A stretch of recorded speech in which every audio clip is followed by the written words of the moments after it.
Okay. Constitutional bodies, we can begin it. Non-constitutional bodies. So, what was non-constitutional bodies? Difference in the statutory bodies. Okay, those bodies which are not directly mentioned in the Constitution, they are called non-constitutional bodies. Those bodies which are directly mentioned in the Constitution, they are called constitutional bodies. We have studied 7 to 8 constitutional bodies last chapter. Last class, we have 8 constitutional bodies. Election Commission, UPSC, CAG. Now we are moving to non-constitutional bodies. These bodies are also important bodies, but they are not mentioned in the Constitution. They are not mentioned in the Constitution. Rather, they are mentioned in an act of the Parliament. Okay, that is why they are called. If a particular body is mentioned in an act of the Parliament, it will be called as statutory body. And if a particular body is mentioned in the Constitution, it is called as a constitutional body. If a particular body is not mentioned anywhere and it is created directly by the president or an executive, it is called as an executive body. Okay, so we can study some statutory bodies.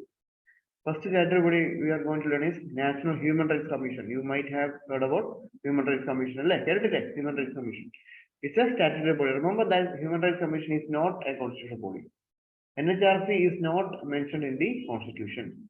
NHRC is not mentioned in the Constitution. Rather, it is created by an act called as Protection of Human Rights Act of 1993. Protection of Human Rights Act of 1993.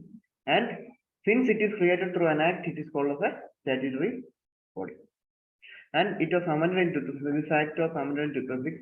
Means some changes were brought to this act. Okay. Listen to me very carefully that the composition of the NHRC is actually a chairman and 5 full-time members. Composition chairman, there will be chairman, and it will also have 5 full-time members. Okay. In order to become a chairman, he should be Chief Justice of India or a judge of the Supreme Court. It can be former judge of the Supreme Court or an acting judge of the Supreme Court. Anyone can become the chairman of the NHRC, but he should be qualified to become, or he should be a judge or a CJ, judge of the Supreme Court or Chief Justice of India. Okay, he is appointed by the president. Okay, this chairman and the members are appointed by the president, but the president, before appointing, he has to consult a committee. The president, before appointing the NHRC chairman and the members, he has to consult a committee. And this committee has some members. It is Prime Minister, Speaker of Lok Sabha, Deputy Chairman of Rajya Sabha, Leader of Opposition in both the Houses of Parliament, and Union Home Minister. This committee, the President has to consult this committee. Here again, you need to, I have already told you in the last class, you need to make a chart in order to make it easy for you to compare and study. Okay. Here also, while studying the non-constitutional bodies also, I am saying that you need to make a chart, and so that you can study in a comparative format. If you are not understanding what I am saying in this chapter, she will tell you what I am talking about charts and all. Okay, okay. I think you can understand what I am saying, that the President appoints NHRC chairman and members by recommendation of a committee, and that committee has Prime Minister, Leader of Opposition of both the houses, Speaker of Lok Sabha, Deputy Chairman of Rajya Sabha, and a Union Home Minister. Okay, so moving on, tenure of the members or term of the members is 3 years. We have not heard a term of 3 years, but NHRC chairman and members hold for a term of 3 years, and or till they attain the age of 70 years. Either one. Whatever happened early, either the finish of 3 years or 70 years age, whatever happens early, that is a term of the or tenure of the NHRC chairman. Okay, he is not eligible for any further employment. Okay, under the central or state government, he is not eligible for any further employment under the. In order to give, what is the purpose of that? Why no further employment is given? Further employment in there, the official would be there, Election Commission, UPSC, GAG, what is the purpose of giving no further employment? In order to give independence, so that they can work without any influence from others. Influence work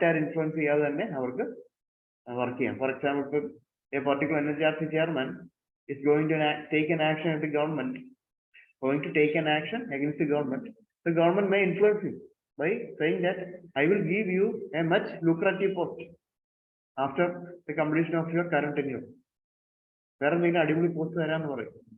Influence further employment influence. So therefore, in order to give independence, NHRC chairman is and members are not eligible for further employment under any state or central government.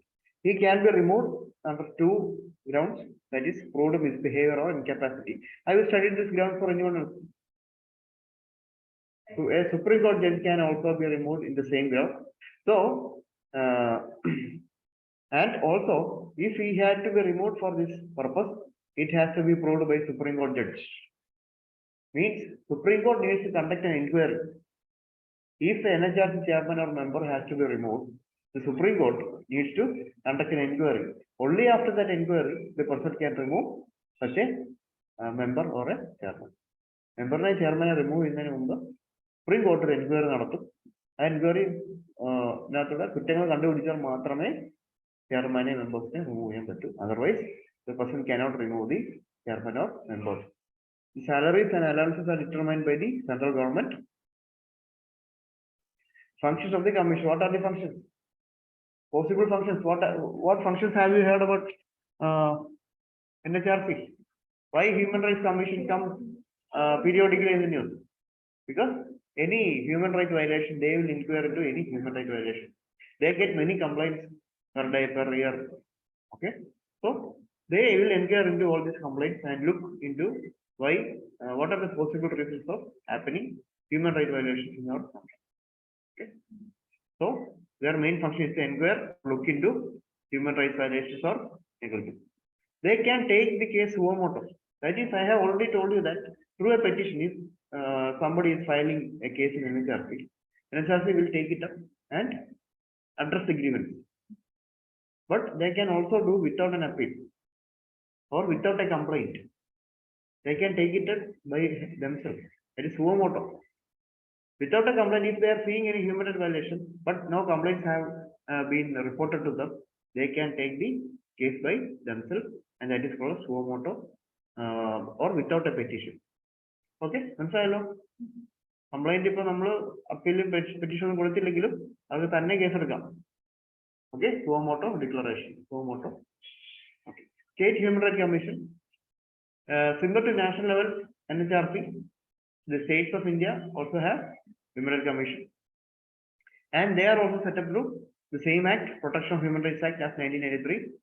Actually, Protection of Human Rights Act 1993 provides for creation of an NHRC, National Human Rights Commission. Also, all states also have an SHRC, State Level Human Rights Commission.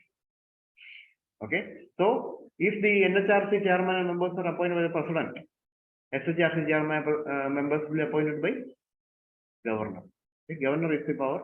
Governor has the power to appoint the chairperson and other members of the.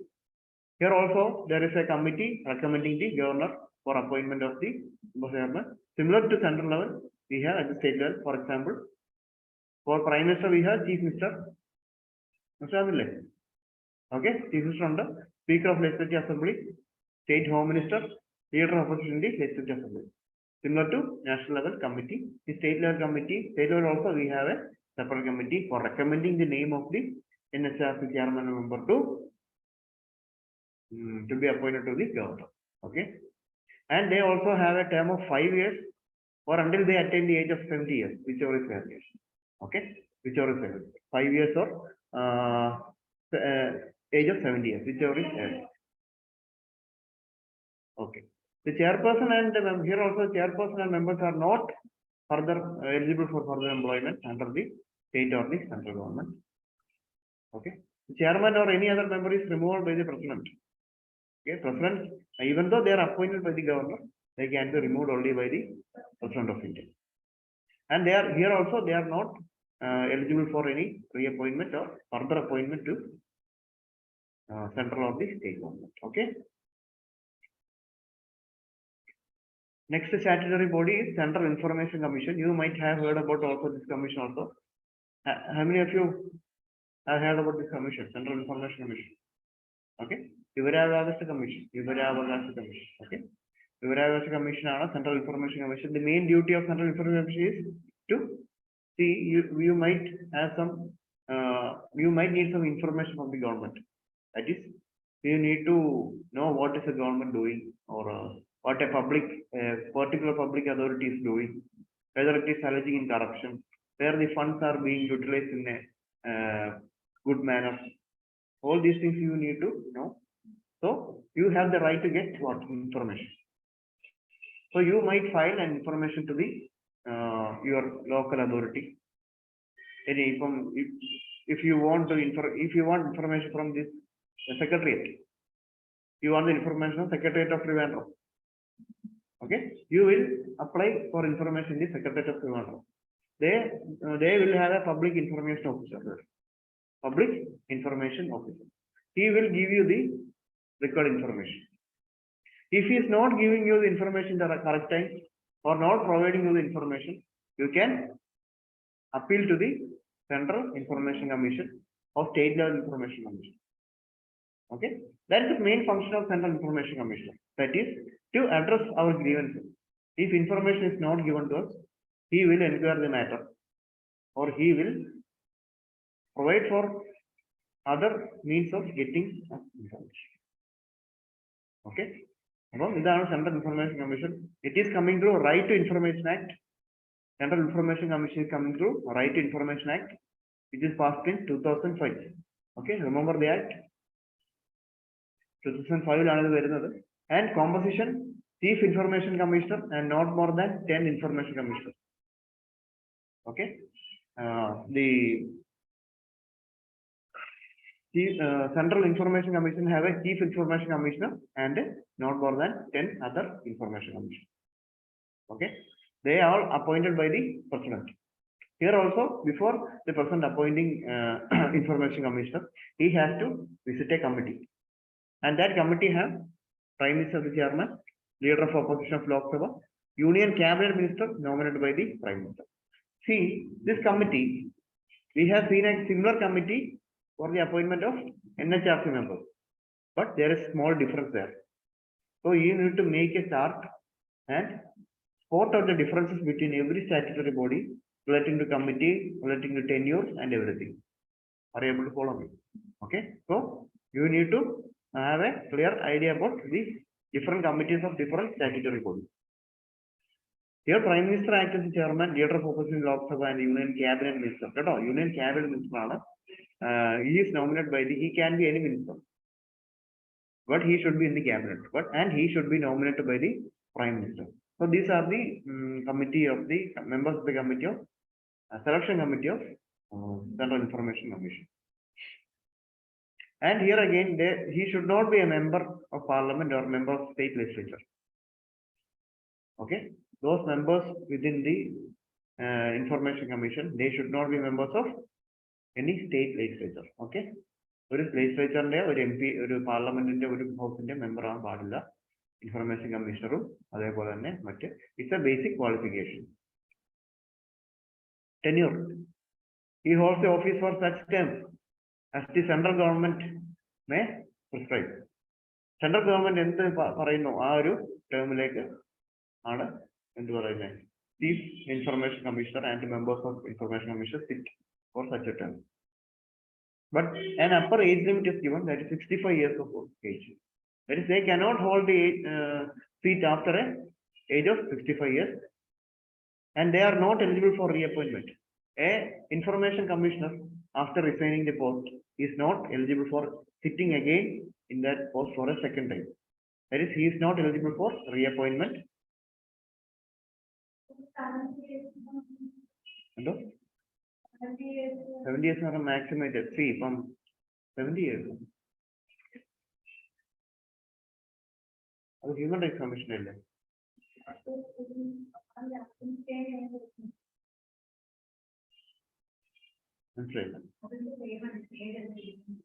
എന്റെ 65 years ആണ്. ആ age എന്താണെന്ന് മനസ്സിലായില്ലേ? Upper limit ആണ് പറയുന്നത്. ഞാൻ അതായത് ഇപ്പം ഒരു ആളെ അപ്പോയിന്റ് ചെയ്തു ഇൻഫർമേഷൻ അയാൾക്കൊരു 63 വയസ്സുണ്ടെന്ന് വിചാരിക്കും. പക്ഷെ സെൻട്രൽ ഗവൺമെന്റ് ആണ് ടേം ഫിക്സ് ചെയ്തത്. ഇപ്പം ടേം ഫിക്സ് ചെയ്ത് 5 year ആണ് ടേം എന്ന് വിചാരിക്കാം. ഫിക്സ് ചെയ്ത ടേം 5 years ആണെന്ന് വിചാരിക്കാം. ആരുടെ ഒരു ഇൻഫർമേഷൻ കമ്മീഷൻ. അപ്പൊ അങ്ങനെ ശരിക്കും 5 വർഷം ഇരിക്കാം. പക്ഷെ 5 വർഷം 65 വയസ്സിന് മുമ്പാണ് ഈ 5 വർഷം ഇരിക്കാൻ പറ്റുന്നത്.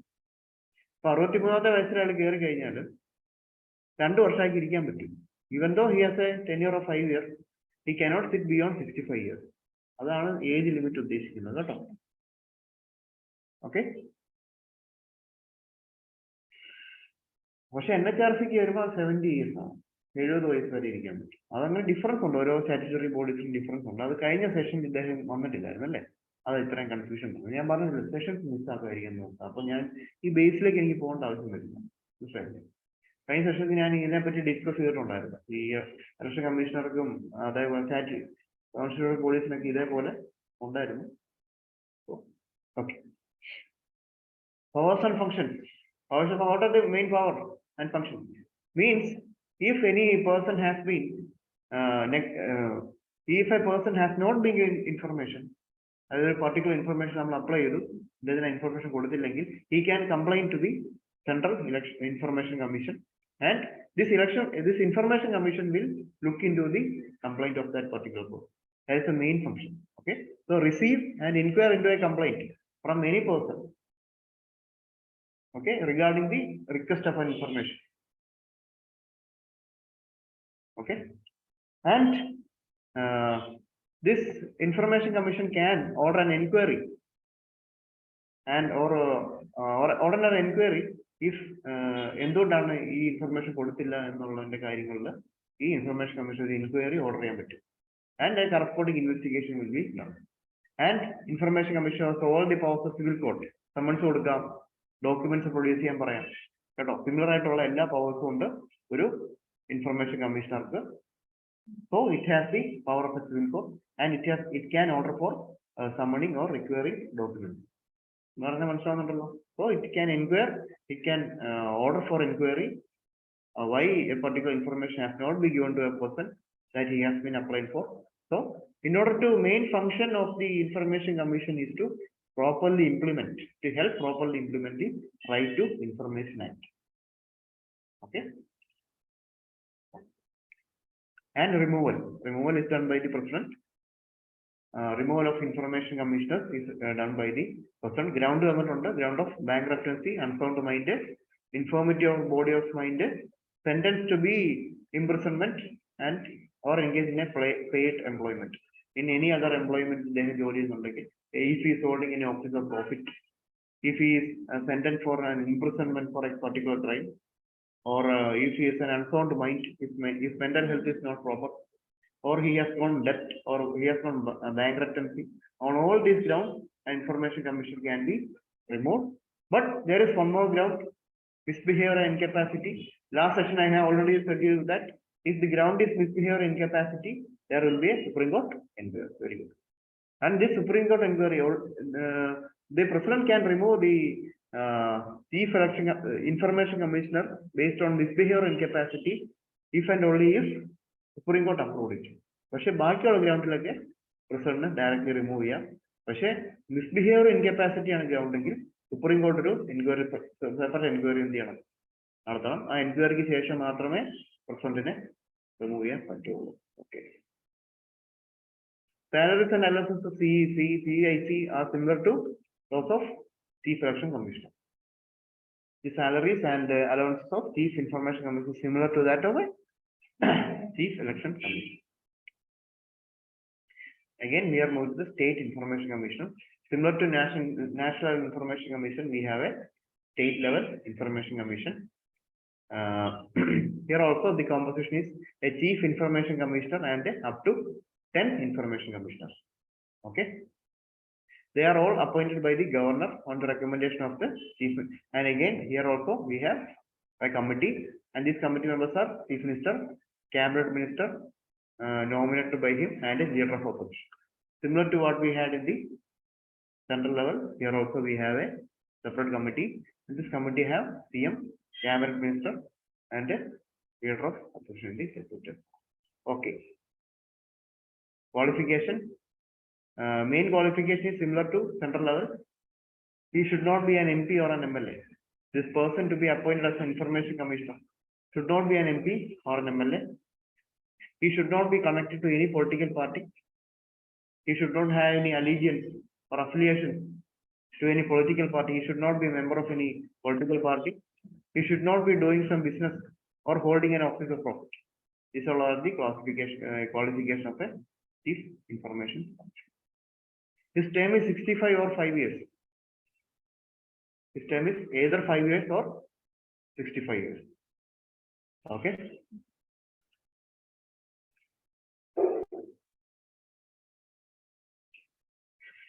Okay.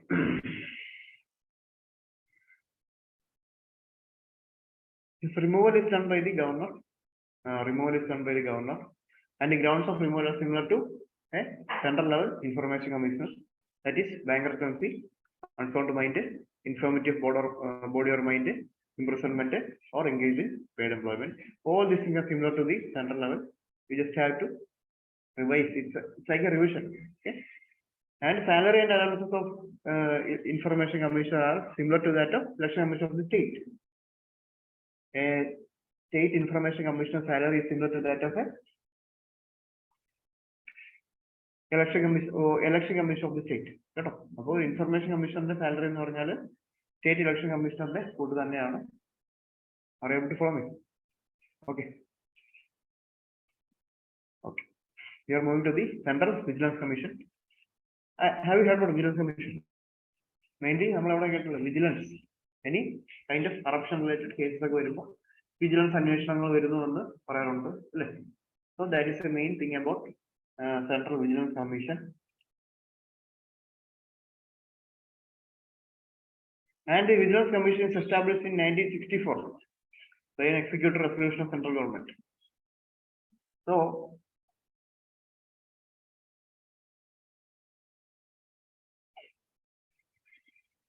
initially, the Vigilance Commission was introduced through a executive resolution.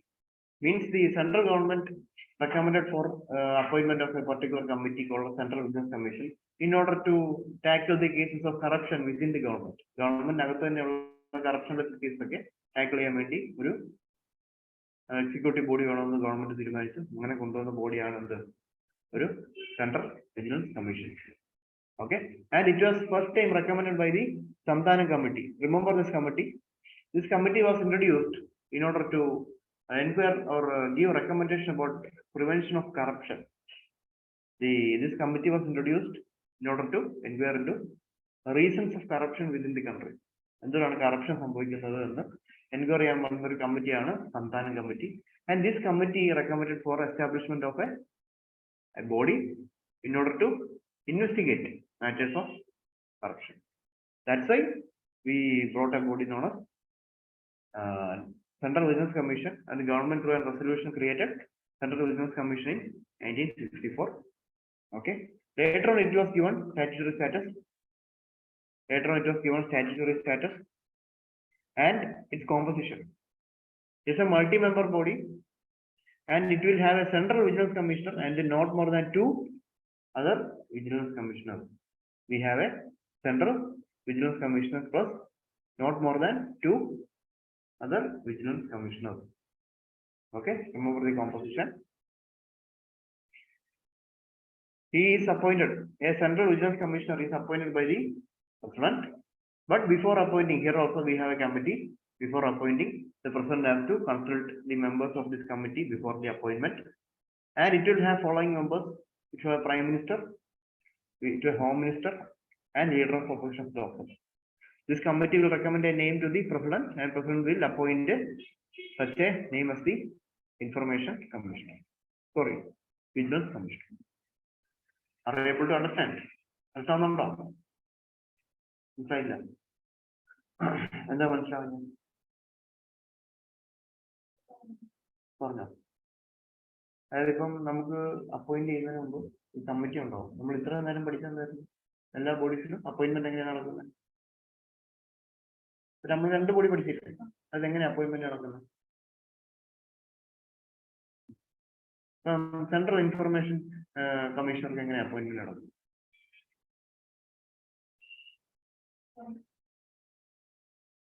ഒരു സെലക്ഷൻ കമ്മിറ്റി ഉണ്ട്, കുറച്ച് നെയിംസ് സജസ്റ്റ് ചെയ്യാൻ വേണ്ടി. അതിനകത്ത് ആരൊക്കെ ഉണ്ടായിരുന്നു? Prime minister. അന്നേരം ഞാൻ ഒരു കാര്യം പറഞ്ഞില്ലേ, എല്ലാ ബോഡീസിനും ഇങ്ങനെ ഉണ്ടാവും.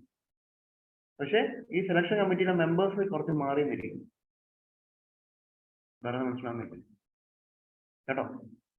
അപ്പം അങ്ങനെ ഓരോ കമ്മിറ്റി, ഓരോ ഇതിനും ഓരോ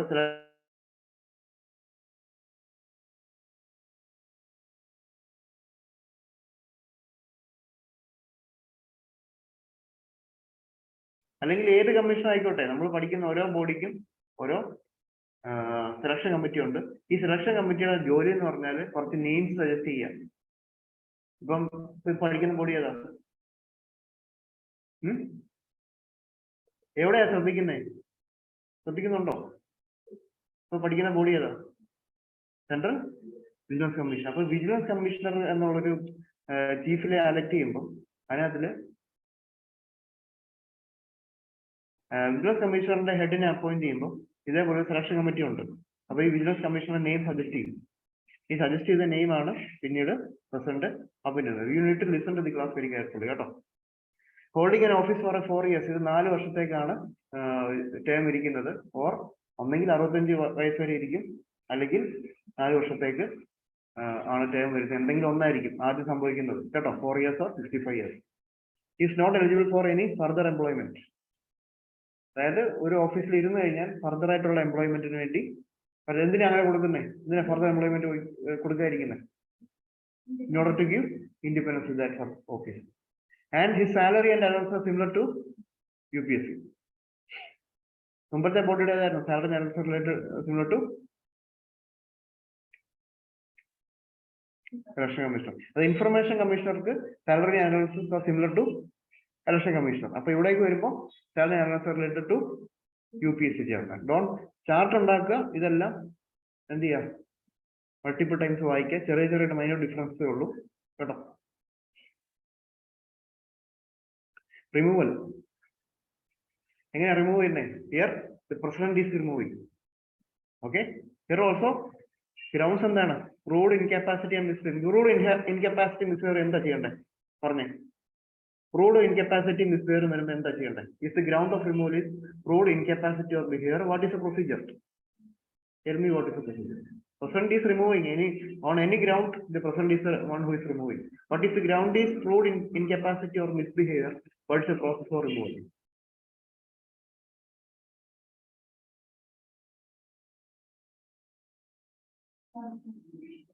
Yes. How do Supreme Court inquiry?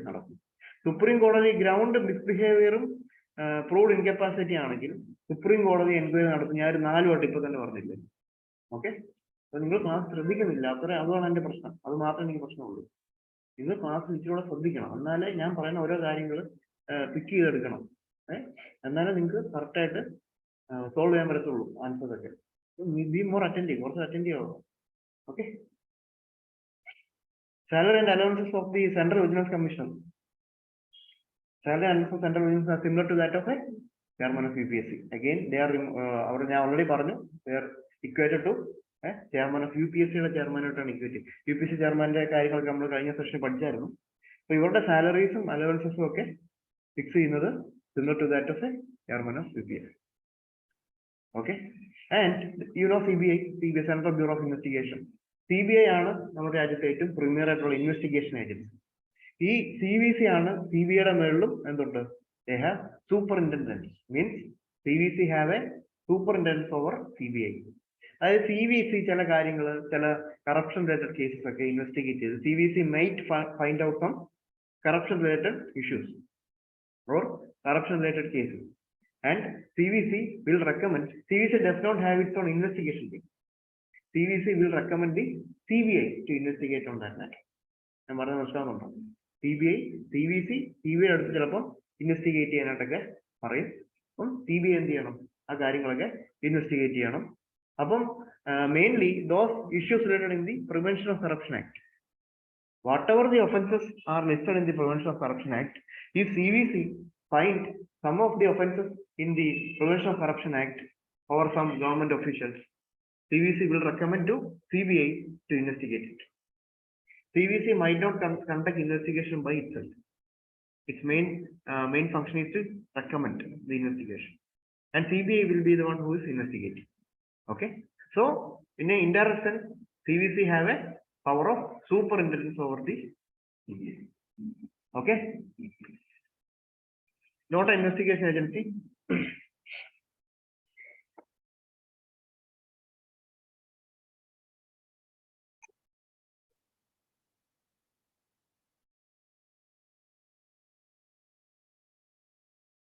The main function of CVC എന്താണ് നിങ്ങൾ മനസ്സിലാക്കിയിരിക്കുന്നത്? സെൻട്രൽ ബിസിനസ് കമ്മീഷന്റെ മെയിൻ ഫംഗ്ഷൻ എന്താണെന്ന് മനസ്സിലാക്കിയിരിക്കുന്നത്? Corruption related issues investigating.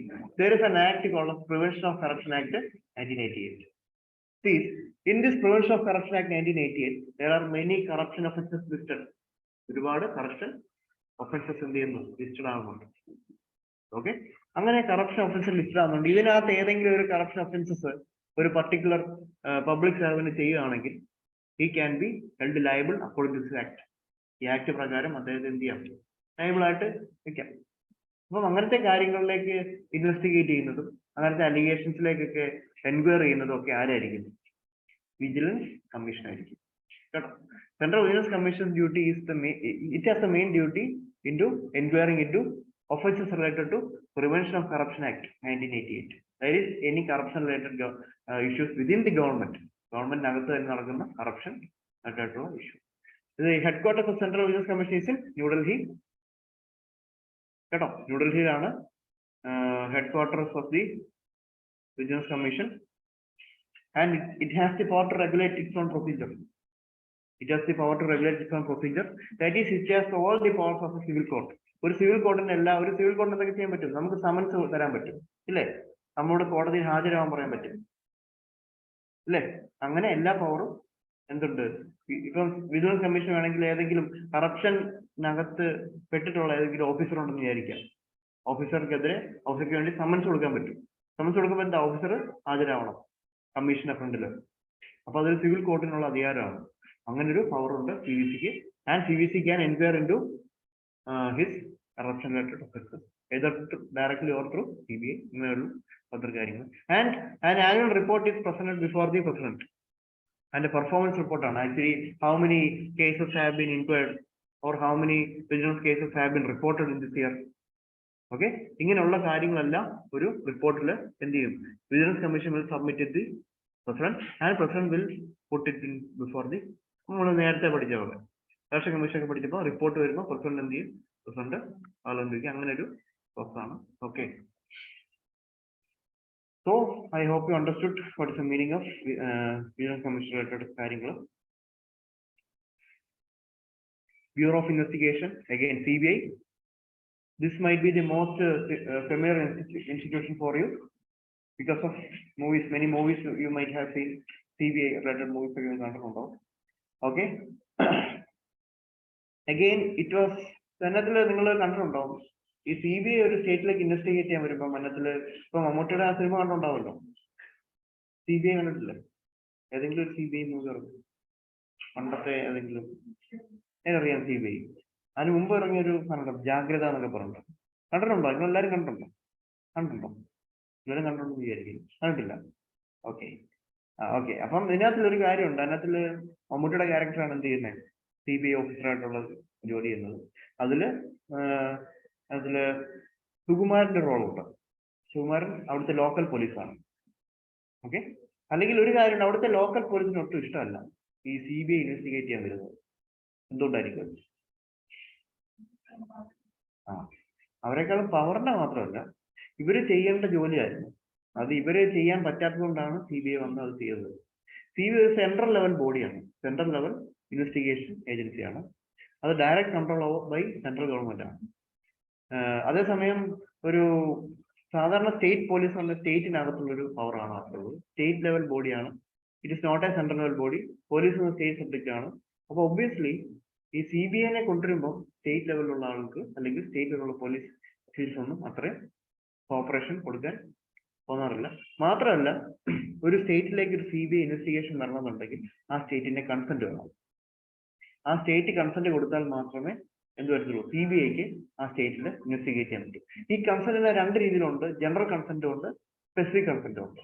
General consent പറഞ്ഞാൽ ജനറൽ ആയിട്ട് ഒരു കൺസെന്റ് കൊടുത്തേക്കോ, പിന്നെ എല്ലാ കാര്യത്തിനും ചോദിക്കേണ്ട ആവശ്യമൊന്നുമില്ല. They have general consent. If they have that consent, they can investigate any matter in that state. But there is something called specific consent. Specific consent എന്ന് പറയുമ്പോൾ എന്തെങ്കിലും സ്പെസിഫിക് കേസ് വരുമ്പോഴോ അല്ലെങ്കിൽ എന്തെങ്കിലും സ്പെസിഫിക് ആയിട്ടുള്ള ഇഷ്യൂ വരുമ്പോൾ മാത്രം കൊടുക്കുന്ന കൺസെന്റ് ആണ്. അപ്പൊ CBIക്ക് ആ കാര്യത്തിൽ മാത്രം ഇൻവെസ്റ്റിഗേറ്റ് ചെയ്യാൻ പറ്റും. റീസെന്റ് ന്യൂസ് ഉണ്ടായിരുന്നു, ഒന്ന് രണ്ട് സ്റ്റേറ്റ് CBI കൊടുത്ത കൺസെന്റ് പിൻവലിച്ചു എന്ന് പറഞ്ഞിട്ട്. Okay, general consent given to the CBI was, എനിക്കൊന്ന് കർണാടക ആയിരുന്നു തോന്നുന്നു. Karnataka government has withdrawn the general consent given to the CBI.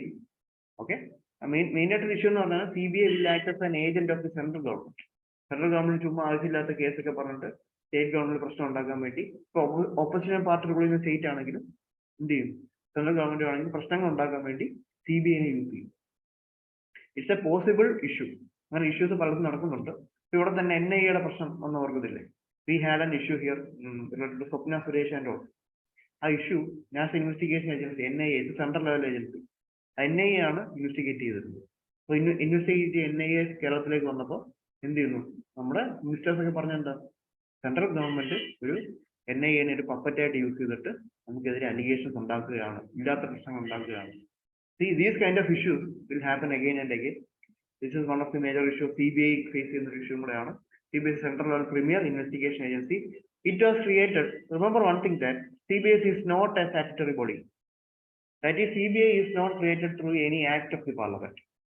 CBI is not a statutory body. That is not created through any act of the Parliament.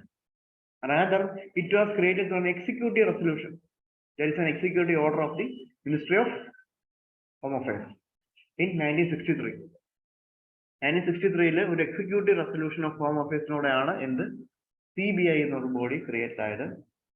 It is later transferred into Ministry of Personnel. Remember one thing, that CBI is currently under the Ministry of Personnel. It is not under the Ministry of Home Affairs. Okay, almost all investigation agencies are under Ministry of Home Affairs, but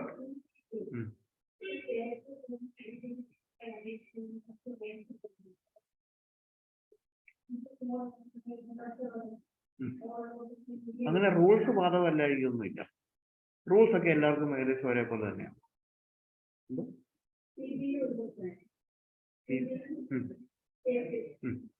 investigate ചെയ്യുമ്പോൾ general ആയിട്ട് കുറച്ച് rules കാണത്തുള്ളൂ, അങ്ങനെ strict rules ഒന്നും ആയിരിക്കില്ല.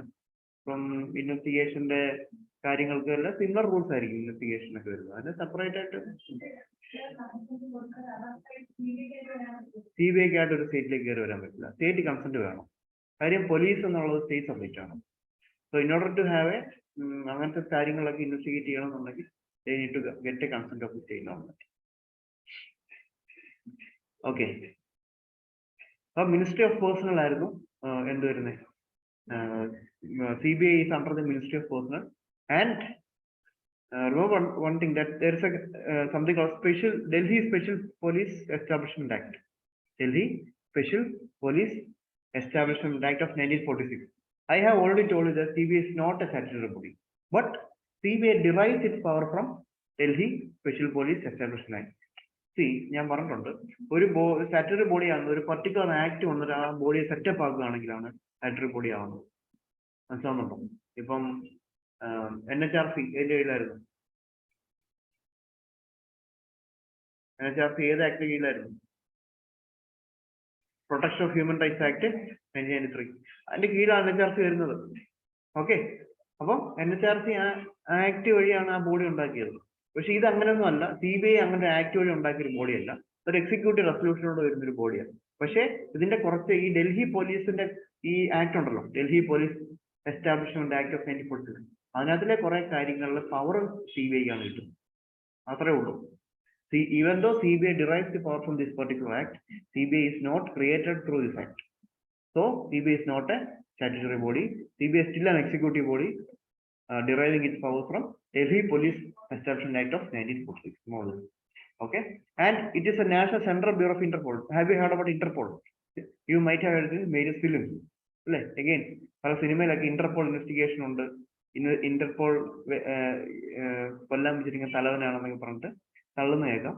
അപ്പം അത് ആ ഇന്റർപോൾ തന്നെയാണ് ഇത്. ഇന്റർപോൾ മീൻസ് ഇന്റർനാഷണൽ പോലീസ് കേട്ടോ.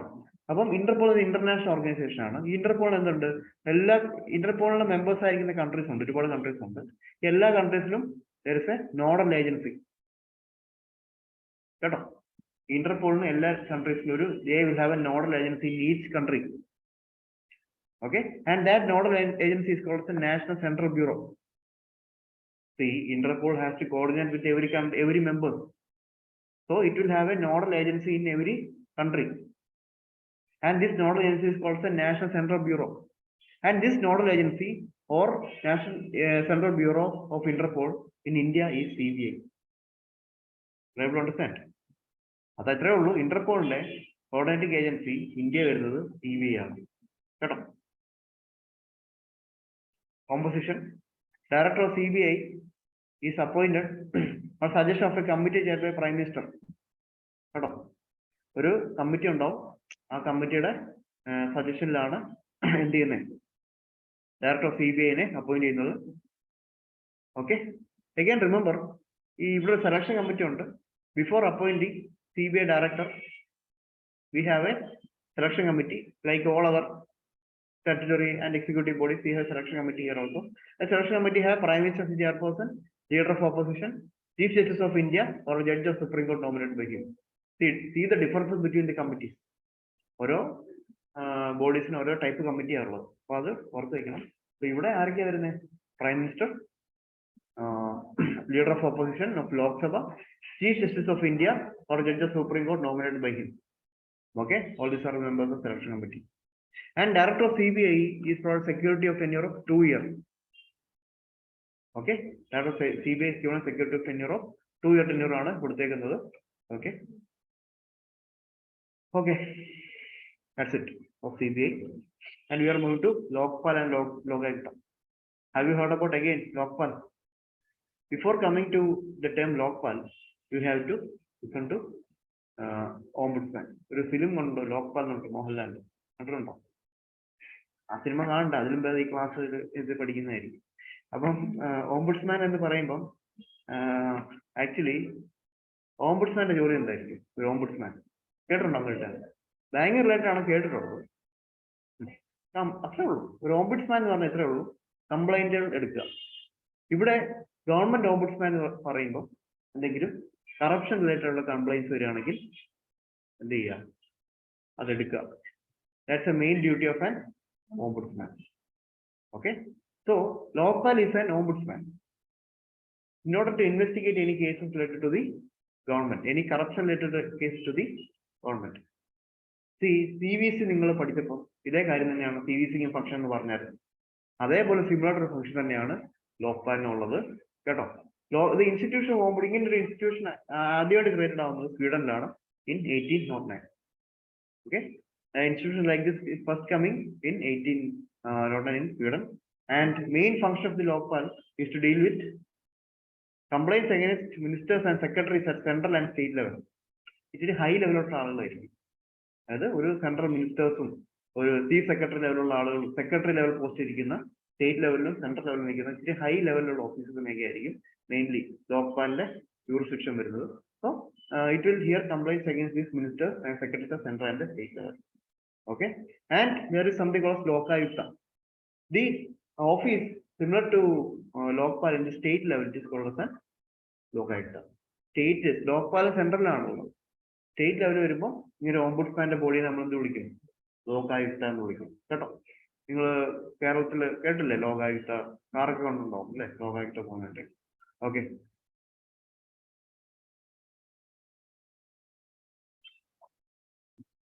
okay, again Lokpal and Lokayukta Act nathodeയാണ് ഇൻസ്റ്റിറ്റ്യൂഷൻ വരുന്നത്. This body is coming through Lokpal and Lokayukta Act of 2003.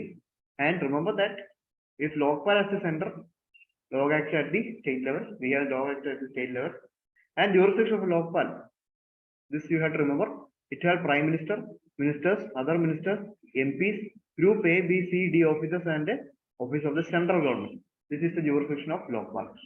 Lokpalന്റെ jurisdiction ആരൊക്കെ വരും? Prime Minister വരും, അത് മറ്റ് ministers വരും, MP മാർ വരും, Group A, B, C and D officers വരും, and other office of the central government വരും. So ഇത്ര ഓഫീസിനെതിരെയുള്ള corruption കേസുകളാണ് ലോക്പാൽ എന്ത് ചെയ്യുന്നത്, ഇൻവെസ്റ്റിഗേറ്റ് ചെയ്യുന്നത്. Don't forget it. And this is the jurisdiction of the Lokpal. Composition, and here it will have chairman and a maximum of 8 members. Chairman and a maximum of 8 members. And there is another condition that 50% of the members shall be judicial members. 50% of the members shall be judicial members. 50% of members have representation from SC, ST, OBC, minorities and women. 50% should be judicial members and 50% members should have reservation, that is they should be members of SC, ST, OBC, minorities and women. Okay. And here also, before appointing Lokpal and its members, there is a selection committee, and selection committee will nominate the names to President, and President will appoint the Lokpal. So who are the members of selection committee? Here Prime Minister, Speaker of Lok Sabha, Leader of Opposition Lok Sabha, Chief Justice of India or sitting Supreme Court judge nominated by CJI, and eminent jurist nominated by the President of India. ഇതൊക്കെയാണ് ഇതിന്റെ selection committee. അപ്പൊ ആരൊക്കെ ഒന്ന് പറഞ്ഞേ, നോക്കാതെ പറഞ്ഞേ. Prime minister, leader of opposition Lok Sabha, പറഞ്ഞോ.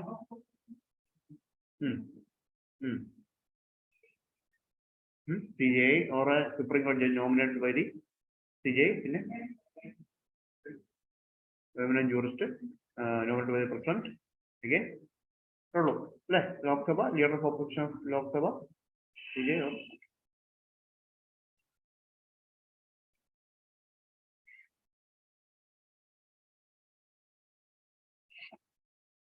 See, this Lokpal have some superintendence power over CBI. Similar to CVC, Central Vigilance Commission, Lokpal also have a superintendence power over CBI.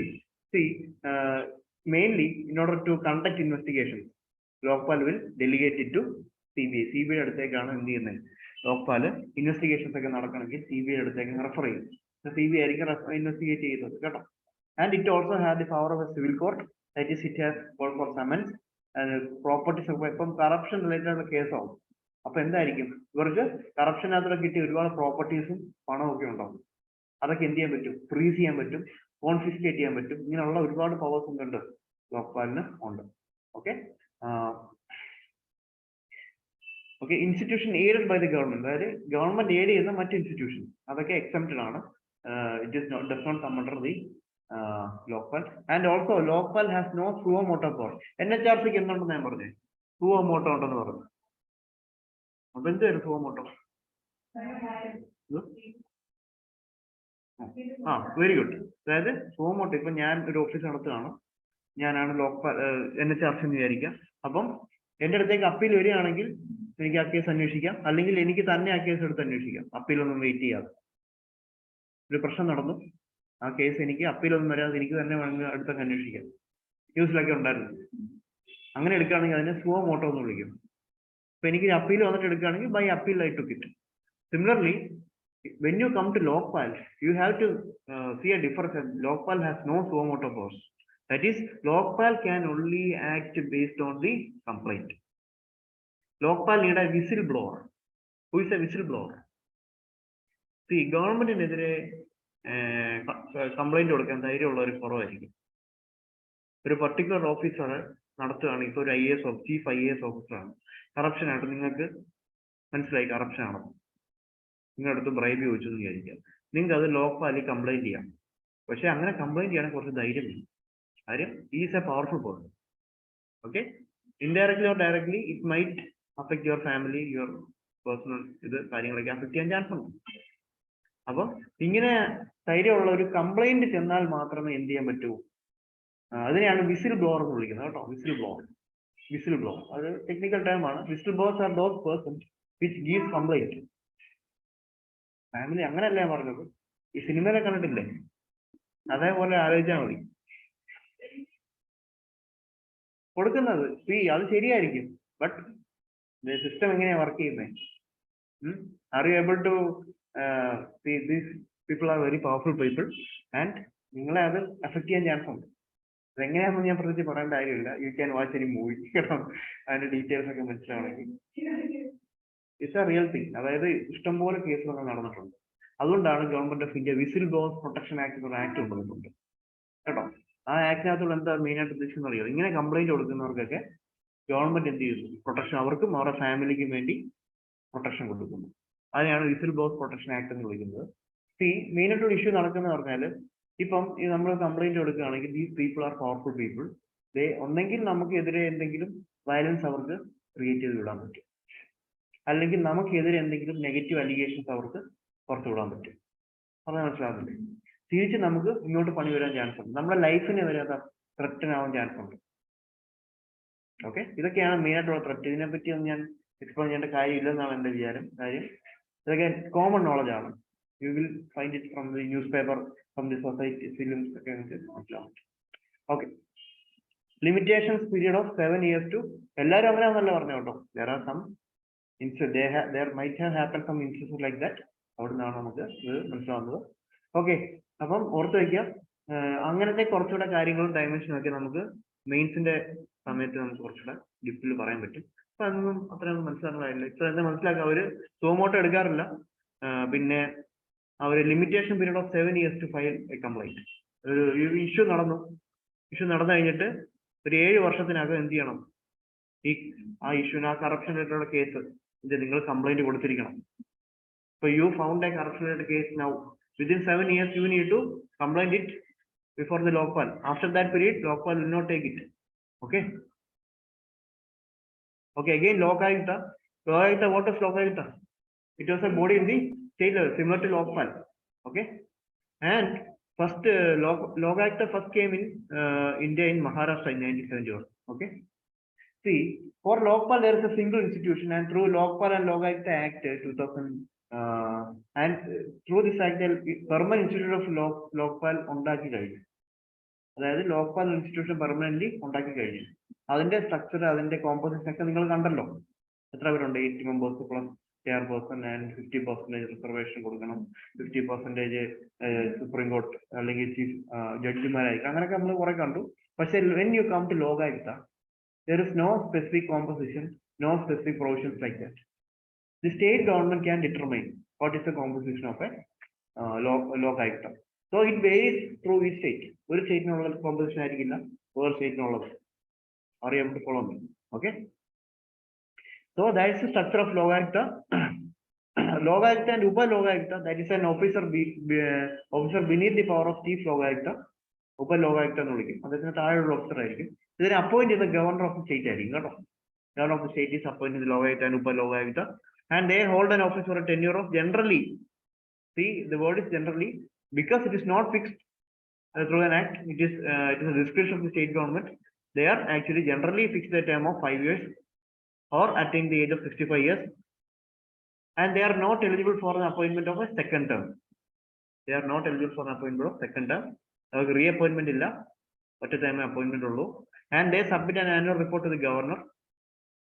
See, and recommendation of the Lokayukta is not binding. That is, ഇവര് പറയുന്ന recommendation ഒന്നും state ഇപ്പം അന്വേഷണത്തോടെ, corruption related അന്വേഷണത്തോടെ കാര്യങ്ങൾ കണ്ടുപിടിച്ചിട്ട് state government എടുത്ത് recommend ചെയ്തു discuss ചെയ്യണമെന്ന്. പക്ഷെ ഗവൺമെന്റിന് അങ്ങനെ നിർബന്ധമൊന്നുമില്ല ഡിസ്കസ് ചെയ്യണം. They are recommendatory in nature. It is not binding. Government may take the action or may not take the action as per the Lokayukta. But generally, government is action എടുക്കും. കാര്യം ഇത് പബ്ലിക്കിന്റെ ഫ്രണ്ടിലാണ് ഇതെല്ലാം പോകുന്നത്. തെളിവുകൾ ഉൾപ്പെടെ പബ്ലിക്കിന്റെ ഫ്രണ്ടിൽ ചെന്ന് കഴിഞ്ഞിട്ട് ഗവൺമെന്റ് ആക്ഷൻ എടുക്കുന്നില്ല എന്നുണ്ടെങ്കിൽ നമുക്ക് മനസ്സിലാവും ഗവൺമെന്റ് അത്ര ശരിയല്ല. ഒരു നോ കോൺഫിഡൻസ് മോഷനാക്കി ഗവൺമെന്റിനെതിരെ വരാൻ ചാൻസ് ഉണ്ട്. ഗവൺമെന്റ് മൊത്തത്തിൽ താഴെ വീഴാൻ പറ്റുന്ന ചാൻസ് ഉണ്ട്. So over it recommendation are mainly advisory, not binding. Okay, we are moving to a new topic, panchayat. So remember one term when you hear about panchayat. Panchayat equal to, and mentor session അതിരുന്ന ആരെങ്കിലും ഉണ്ടോ? അതിൽ കഴിഞ്ഞ സെഷനാണോ എൻ്റെ മുമ്പത്തെ സെഷനാണോ ഞാനൊരു question ഉണ്ടായിരുന്നു. പഞ്ചായത്തിന്റെ main function എന്താണെന്ന് പറഞ്ഞു. അതിന്റെ ഓപ്ഷനകത്ത് കുറേ ഓപ്ഷൻസ് ഉണ്ടായിരുന്നു. ശരി ഉത്തരം ഏതായിരുന്നു ആരെങ്കിലും ഓർക്കുന്നോ? What's the basic function of a panchayat? UPSC question. Basic idea of creating a panchayat is, remember this term always, that is democratic decentralization. Okay, you need to remember this term. Whenever UPSC asks you about panchayat, you need to link it with when parliament you have to link it with collective responsibility. Always told you that.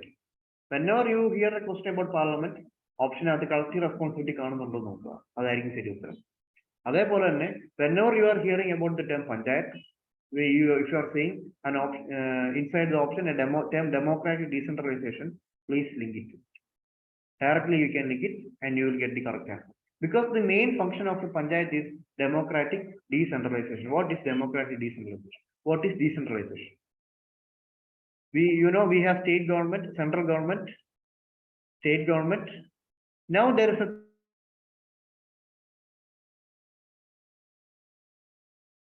municipality. This is the third tier of the government. So in order to have a third, what is the main function of a third tier of government? When the trend is going upward, it is called as a centralization. Power decentralization. Okay? Power it is called as decentralization. So democratic decentralization means we are having a decentralized system. The tier of government, we have a lower tier government, there is a panchayat. And this will have common people inside it. And it is a democratic and is decentralized. And then I get decentralization. See, every area has their own specific issues. So, namada panchayat issue arikilla, matti panchayat issue. And also, namada panchayathile karyangalukku nammakku mathre koolu nannayittu ariyum. Okay. Appam angane varumbo aa panchayat level ulla karyangal nokkan oru panchayat level body undennundengil adu nallale. Ellam centralized aanengil this will not be very flexible.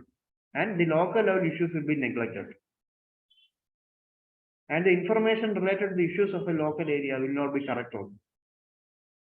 If you have a local level body like a panchayat, it will be a more efficient administrative system. And it will be a more decentralized system. You will get if you are beneficiary to a particular scheme, the Gram Sabha can recognize you. You scheme in a beneficiary annually, Gram Sabha can recognize you. During the COVID-19, which body was the main body in Kerala? The panchayat. They supplied the mask, they supplied the PP kit, they supplied food to those. System from state government directly, because of the coordination of panchayat, it was more easy. Again, we come to Anganwadi system. Anganwadi system, they have children, poor people children, they have uneducated children. If they want to give education, who is the nodal agency for Anganwadi system? Panchayat. Panchayat is running the Anganwadi system. So local level education is being promoted and more welfare schemes are given to the poor people. Okay. So like this, service delivery is also improved through panchayat. This is the main function of the panchayat. That is to deliver something which is, or deliver the services in a more efficient manner to the people and have a thriving democracy at the local level. Our democracy, local level, thrive with the okay. So I hope you understood and have a basic idea of panchayat. So we can move the structure functioning of the panchayat. And remember one thing, that before 1993 in India, we had panchayat. But it was not a constitutional body. And it does not have a uniform format. All states in our states a common unified format before 1993. Okay. It was only after an amendment brought to the constitution that an uniform structure of the panchayat was created. Before 1993, many committees came to India. Many committees were created by the government of India in order to have a study about the panchayats in India and to make some recommendations for a new panchayat system in India. India like a Panjayat system recommendation committee before 1993 India this committee India 1993 amendment Panjayat municipality. Are you getting the idea? So in order to start with something, you need to first recognize that Panjayat in India recognize rural local self-government. This is rural local self-government. It was constitutional. It was brought through into the constitution through 73rd Constitutional Amendment Act of 1992. 73rd Constitutional Amendment Act of 1992. It was brought through 73rd Amendment Act of 1992. Okay. And again, remember that I have already told you that before 1992 we had panchayats in India, and in order to have a first panchayat, Rajasthan was the first state to establish a panchayat institution, and it was followed by Andhra Pradesh. It came even before the 1992 Act, even before the 1992 Act. Okay. So I have already told you that many committees are formulated by the government in order to have a study about, or in order to recommend the nature of a panchayat institution. If India want to create a panchayat institution, we need to have common structure for all the states. So government of India formed some committees. One the major committee is Balwant Rai Committee, and it was formed in 1957. And Balwant Rai Committee gave so much recommendation. Okay. See, നിങ്ങൾക്ക് സംശയം വരും ഈ committee recommendation നിങ്ങൾ പഠിക്കണോ വേണ്ടെന്നുള്ളത്. ഞാൻ നിർബന്ധിക്കത്തില്ല പഠിക്കണോ, പക്ഷെ നിങ്ങൾ ഒന്ന് അറിഞ്ഞു വെക്കുക, ഒന്ന് കണ്ടു വെക്കുക. ഓക്കെ.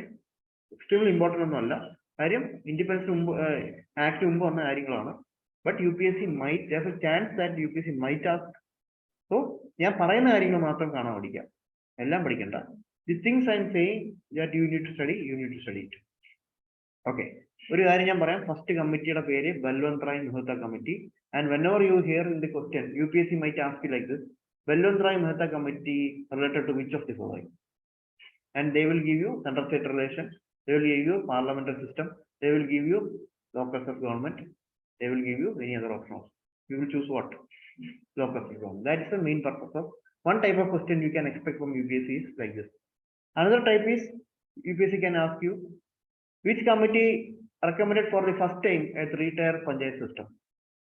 ഒരു 3 ടയറുള്ള പഞ്ചായത്ത് സിസ്റ്റം ആദ്യം റെക്കമെൻഡ് ചെയ്തതാണ്. ഇവിടെ പറയുന്നു ബൽവന്ത് റായ് കമ്മിറ്റിയാണ്. അങ്ങനെ ചോദിക്കാം. ഇങ്ങനെ രണ്ട് രീതിയിൽ മാത്രം ചോദിക്കുകയാണെങ്കിൽ ചോദിക്കാൻ ചാൻസ് ഉള്ളൂ. അല്ലാതെ ഇൻഡെപ്തിൽ ഈ കമ്മിറ്റി എന്തൊക്കെ പറഞ്ഞു എന്നൊന്നും ചോദിക്കത്തൊന്നുമില്ല. Okay. So you just have to focus on what I tell you to study. Study only that from this area.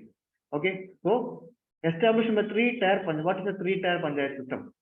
In a state level, there is a district, consider district. Consider district. A district have 3-tier.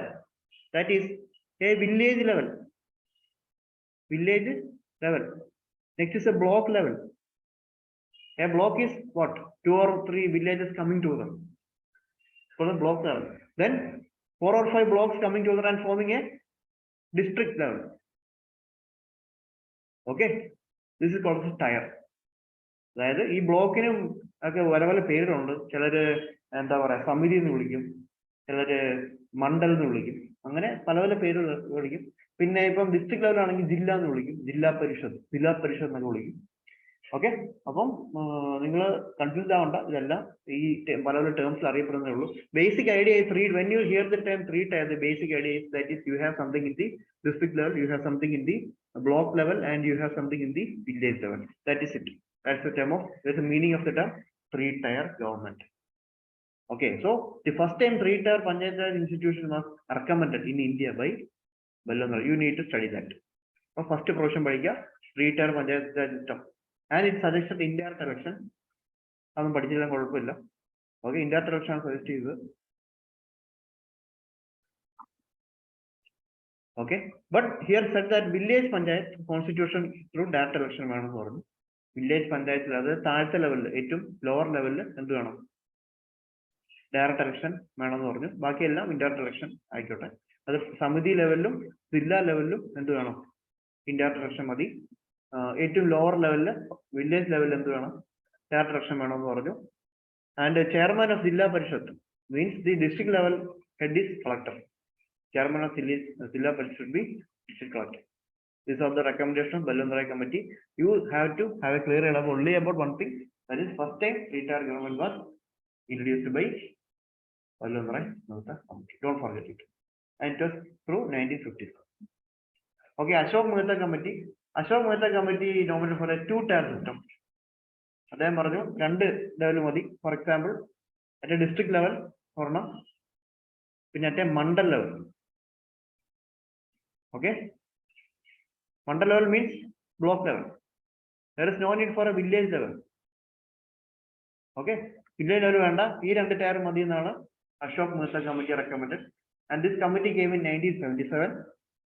Okay, and Silla Parishad is an executive. All this you can study and also just for the sake of understanding and saying it. And it has said that political parties should take part at Panchayat election. Political parties should take part at all level of the Panchayat election. That's പഠിക്കേണ്ട ആവശ്യമൊന്നുമില്ല. Okay. The compulsory powers of taxation, അതായത് PRIs-ന് taxation power compulsory ആയിട്ട് കൊടുക്കണം. This committee recommended compulsory powers of taxation to Panchayat institution. Means Panchayat Raj's revenue ഉണ്ടോ? ഇവർ ഈ കാര്യങ്ങളൊക്കെ നോക്കി നടത്തുന്ന റവന്യൂ ഇവിടുന്ന് കിട്ടുന്നത് ഒന്നെങ്കിൽ സ്റ്റേറ്റ് കൊടുക്കണം, അല്ലെങ്കിൽ എന്ത് ചെയ്യണം, ഇവർക്ക് തന്നെ ഉണ്ടാക്കണം. ഇപ്പൊ ചെറിയ ലോക്കൽ ലെവൽ ടാക്സസ് ഒക്കെ പഞ്ചായത്തിലേക്ക് പോവാം. അപ്പൊ അങ്ങനെ കമ്പൽസറി ആയിട്ട് പഞ്ചായത്തിന് ടാക്സ് ലെവി ചെയ്യാനുള്ള പവർ കൊടുക്കണം എന്ന് പറഞ്ഞ ആദ്യത്തെ committee you need to study it കേട്ടോ. So Ashok Mehta committee was the first committee which recommended taxation, compulsory taxation powers to Panchayat. And it also said regular social audits need to be done, and it said that election should be done as soon as possible. And it made for something called Nyaya Panchayat. What is Nyaya Panchayat? Nyaya Panchayat means those panchayats will do some judicial functions also. ചില കേസുകൾ എടുക്കും, കോടതി പോലൊക്കെ act ചെയ്യും. Judicial ചെയ്യുന്ന ചില functions panchayat ചെയ്യുകയാണെങ്കിൽ അതിനെ ന്യായ പഞ്ചായത്ത് എന്ന് വിളിക്കും. നമ്മൾ ഗ്രാമ ന്യായാലയത്തിനെ പറ്റി പഠിച്ചായിരുന്നു. അപ്പം ന്യായാലയം ചെയ്യുന്ന കാര്യങ്ങളൊക്കെ തന്നെ ന്യായ പഞ്ചായത്തുകൾ ചെയ്യാം. അങ്ങനെ റെക്കമെൻഡ് ചെയ്തു. ഒന്നും അത്ര ഇമ്പോർട്ടൻ്റ് അല്ല, ജസ്റ്റ് ക്രെഡിറ്റ് അത്രേ ഉള്ളൂ. മിനിസ്റ്റർ ഓഫ് പഞ്ചായത്ത് രാജ് എല്ലായിടത്തും വേണമെന്ന് പറഞ്ഞു. There should be A minister of panchayat Raj the council of ministers. അതായത് ഒരു separate minister of panchayat Raj എന്ന് പറയുന്ന മിനിസ്റ്ററിനെ ഉണ്ടാക്കണമെന്ന് this Ashok Mehta committee have recommended. And it also recommended a reservation of seats for SC and ST on the basis of this you have studied. So reservation of seats for SC and ST as first time told by Ashok Mehta committee. And this is also very important. For the first time constitutional recognition of PRI was also recommended by Ashok Mehta. Ashok Mehta said that Panchayat institution must be constitutionally recognized. This was also recommended by Ashok Mehta. So two-tier system, and this is important, right? First point, two-tier. Two-tier, then reservation compulsory taxation power and constitutional recognition, constitutional recognition to PRS. All this you have to strictly study. First of all, you just and read it.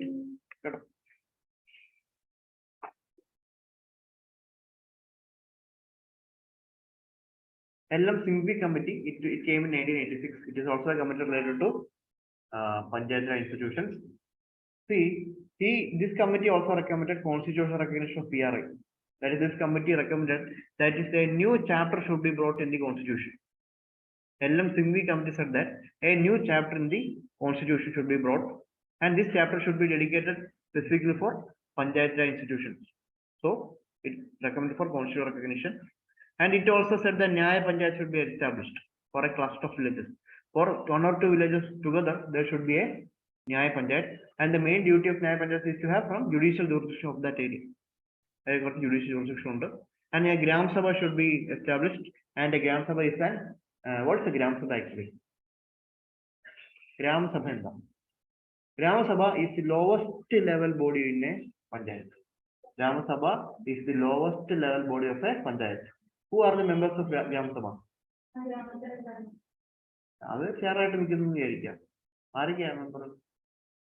All the members in that village, all the members who are above 18 years of age and their name is in an electoral roll in their constituency, they are a member of Gram Sabha.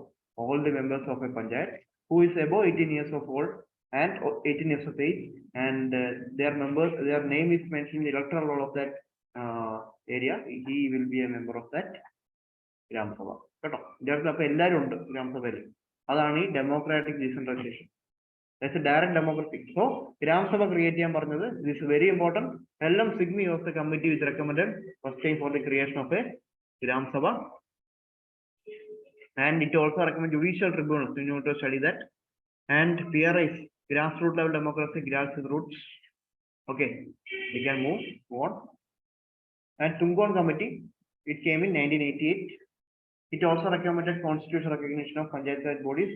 It set for a 3-tier system, and it called for a district level planning agency, Sila Parishad. We have already told you that Sila Parishad is the district level Panchayat.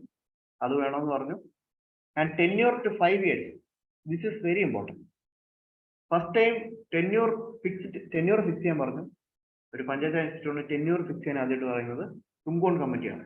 Tungon Committee for the first time said Panchayat institution should be fixed tenure of 5 years. Reservation പറഞ്ഞു. A state finance commission set up. This is also very important. It also recommended for a state finance commission. Okay. And Sila Parishad collector ആവാൻ പറഞ്ഞു. Okay. Gradual Committee. Final committee came for the recommendation of IRIC's Gradual Committee. And Gradual Committee also set constitutional status. Again, 3-tier system. 5 years direct election. All 3 is important. For the first time, direct election at all 3 levels are recommended by Gradual Committee. Gradual Committee said that all 3 levels of the Panchayat, that is at the village, at the district, and at the mandal or block level, there should be direct election. What is direct election? The people directly electing their members. Directly നമ്മൾ vote ചെയ്യാൻ പോയി elect ചെയ്യുന്നു. അങ്ങനെയാണ് direct election നടക്കുന്നത്. Reservation for SC ST movement in proportion to their population. അതും പറഞ്ഞു recommend ചെയ്തു. And taxation power കൊടുക്കാൻ പറഞ്ഞു. ഒരു finance commission സെറ്റപ്പ് ചെയ്തു. And an election commission with the setup. ഇത് ആദ്യമായിട്ട് പറയുന്നത് Gradual Committee ആണ്. Gradual Committee was the first recommended to have a state election commission. Okay. So direct election പറഞ്ഞു at all 3 levels, and it also recommended for a state election commission for the conduct of election. So that's it about the committees. Now we are moving to the real thing. Now what we need to know, what is the current structure. നമ്മളിപ്പോൾ എങ്ങനെയാണ് panchayat system work ചെയ്യുന്നത് നമ്മൾ അറിയണം. So in order to study that, we need to study about 73rd Constitution Amendment Act of 1992. It was through this act that Panchayat Raj institutions came. PRIs came through 73rd Constitution Amendment Act of 1992. It added Part 9 to the Constitution. It added Part 9 to the Constitution. And it added 11th schedule to the Constitution. Okay, 11th schedule to the Constitution. It contains 29. What is 11th schedule? 11th schedule എന്താ വരുന്നത്? 11th schedule-നകത്ത് വരുന്ന കാര്യങ്ങൾ പറഞ്ഞാൽ പഞ്ചായത്തിന്റെ jurisdiction ആണ് പറയുന്നത്. That is, what all things the Panchayat can do. For example, water ഉണ്ടാവും, sanitation ഉണ്ടാവും. See, we have 7th schedule. What is 7th schedule? Hello, the schedule. Central list, state list, concurrent list. What is the purpose of giving such a system? What is included in central list? Separation of power between central and state government. What is included in it? What is in central list? What is in central list? അത് എന്താ വരുന്നത്? കുറെ items കാണും. കുറച്ച് defence returns ആണ്, communication returns ആണ്. ഇതൊക്കെ central list വരുന്നത് എന്തിനായിരിക്കും? സെൻട്രൽ ഗവൺമെന്റ് ആയിരിക്കും അത് ഡീൽ ചെയ്യുന്നത്. സ്റ്റേറ്റ് ഗവൺമെന്റ് ലെവലിൽ കുറെ കാര്യങ്ങൾ, ലാൻഡ് വേണം, അഗ്രികൾച്ചർ, അഗ്രികൾച്ചർ, പോലീസ്, ലാൻഡ്. അപ്പൊ ഇതൊക്കെ സ്റ്റേറ്റ് ലിസ്റ്റിനകത്ത് വരും. അപ്പൊ what is the purpose? So the state government can look over it. Similarly, beyond the schedule, there is something called a separate schedule for Panchayat institution. There will be many items, for example, sanitation, road, local level road. Okay, this kind of things will be dealt by the Panchayat. So in order to give a separate jurisdiction for the Panchayat, there is a separate thing called an 11th schedule, and it contains 29 functional items. There is 29 items under, so it is taken up by the Panchayat. Okay, Part 9 of the Constitution, Article 243 to 243O. You need to remember this article. 243 to 243O. That is the articles related to Panchayat institutions in the Indian Constitution. Article 40, as a DPSP, actually, we have already studied Article 40. That state should take necessary steps to Organized Village Panchayat. That was a DPSC, we have studied it. Okay, again remember that Act gave constitutional status to PRI. This Act, this 73rd Constitutional Amendment 1982, give constitutional status to Panchayat institution. That is, Panchayat institution is now a constitutional body. Earlier it was not a constitutional body. It was here and there, but it not had a uniform structure and a constitutional status. Right after 23rd Constitutional Amendment Act, it became a constitutional body, and it is under the justiciable part of Constitution. That is, if any of the provision of this Amendment Act is not followed correctly, you can approach Supreme Court. That is, it is justiciable. If a state, if I consider a situation when one of the state is not setting up Panchayat, according to these provisions, according to the provision of 23rd Constitutional Amendment, if a particular state is not setting up Panchayat at 3-tier level, you can approach the Supreme Court. കോടതി പോകാൻ നമുക്ക് എന്താ state ഉണ്ടാക്കാൻ ചോദിക്കാം കോടതിക്ക് എന്നിട്ട് വിധിക്കാം ആ state ഇത്രയും പെട്ടെന്ന് ഉണ്ടാക്കാൻ. മനസ്സിലാവുന്നുണ്ടോ? അല്ലെങ്കിൽ അവിടെ പ്രസിഡൻസ് കൂടെ വേണേൽ കൊണ്ടുവരാം. Failure of constitution machinery article 356 കേട്ടോ, അങ്ങനെ വേണമെങ്കിലും സ്റ്റേറ്റിനെ പുറത്താക്കാം. മനസ്സിലാവുന്നില്ലേ? അപ്പം ഇത് ജസ്റ്റിസിബിൾ ആയി കഴിഞ്ഞു. അപ്പം every state must have to set up a panchayat. It is mandatory on every state to do it. Okay. And also the Act has two parts in it. It is called compulsory part and the voluntary part. Compulsory means there are some provisions in this Act which say the state government mustly do it. That is, state government has to do it. Compulsory on the state government to do it. There are some provisions in the Act which is voluntary. That it is upon the discretion of the state government. That is, state government may do it or may not do it. Okay, we will study which all are the compulsory provision and which all are the voluntary provision. I think you understood the difference. Okay. And silent features of 23rd Constitutional Amendment Act. Silent features of means there is a Gram Sabha. What is a Gram Sabha? Village assembly. It is a village assembly. It consists of all the elected voters within the area. That Panchayat. Okay, Gram Sabha is a lowest level body. That's 8th level Gram Sabha. And this Act also give a 3-tier system.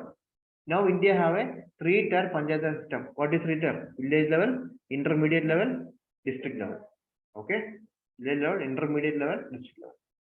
And the state with a population of less than 20 lakh. If a particular state does not have a population of at least 20 lakh, that state may not constitute a Panchayat at intermediate level. It will have a 2-tier system. Okay, if a state does not have a population of at least 20 lakh, it can follow a 2-tier system at a district level and a village level. There is no need for an intermediate level. If a state has a population above 20 lakh, it needs to have a 3-tier system, that is village level, district level, intermediate level. Or else it can follow 2-tier level at district level and village level. Election of all the members at all levels. The members to Panchayat Raj at all levels, 3 levels. 1, 2, 3. All levels are directly elected by the people. We go to the polling booth and we directly elect all the members at all levels of the Panchayat. Okay. And this Panchayat, see, this Panchayat have the chairperson and members. At every level, there is a chairperson and so many members. All the members are directly elected at all levels. At village, at intermediate, at a district level, all the members are directly elected according to the Constitution. Okay. And the chairperson to intermediate and district level. See, the chairperson to intermediate and district level. This chairperson to intermediate and district level are elected from among these people. Members and chairperson elected indirectly chairperson elected. But at the village level, the chairperson can be elected according to the state government provide for it. That's voluntary provision. Number one, state compulsory constitution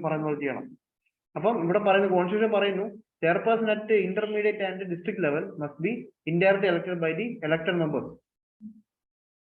But at village level, it is with the State government to decide. State government do anything as they want. They might go for nomination. They can nominate a member, or they can give for that election, or they can provide for that election. This is up to state government. So it is a voluntary portion and it is not a compulsory portion. Are you able to follow? Okay. Okay. Upon any reservation of seats. The reservation of seats is provided in for SC and ST and for women. For OBC, other backward class, Constitution does not provide for reservation in village level. But state government, it is giving power to state government to provide for reservation. So it is a voluntary portion. So giving reservation to OBC is voluntary. Means OBC reservation state in വേണമെങ്കിൽ ചെയ്താൽ മതി. State in ഇഷ്ടമുണ്ടെങ്കിൽ ചെയ്തോ, ഇഷ്ടമില്ലെങ്കിൽ ചെയ്യണ്ട, കുഴപ്പമില്ല. But for SC, ST women, there need to be reservation. So it is a compulsory portion. So for OBC reservation, it is a voluntary portion. It is according to the state. Okay. SC, ST, so according to the population of the, if a particular panchayat has the 50% of ST population or SC population, it needs to give 50% reservation in panchayat at all three levels for SC population. That is, SC and ST are given reservation based on the population. Okay. For women, it is not according to the population. Remember this fact. For women, reservation is not according to the population. Because almost 50% are women in every area, in every panchayat. Number sex ratio almost 50 like.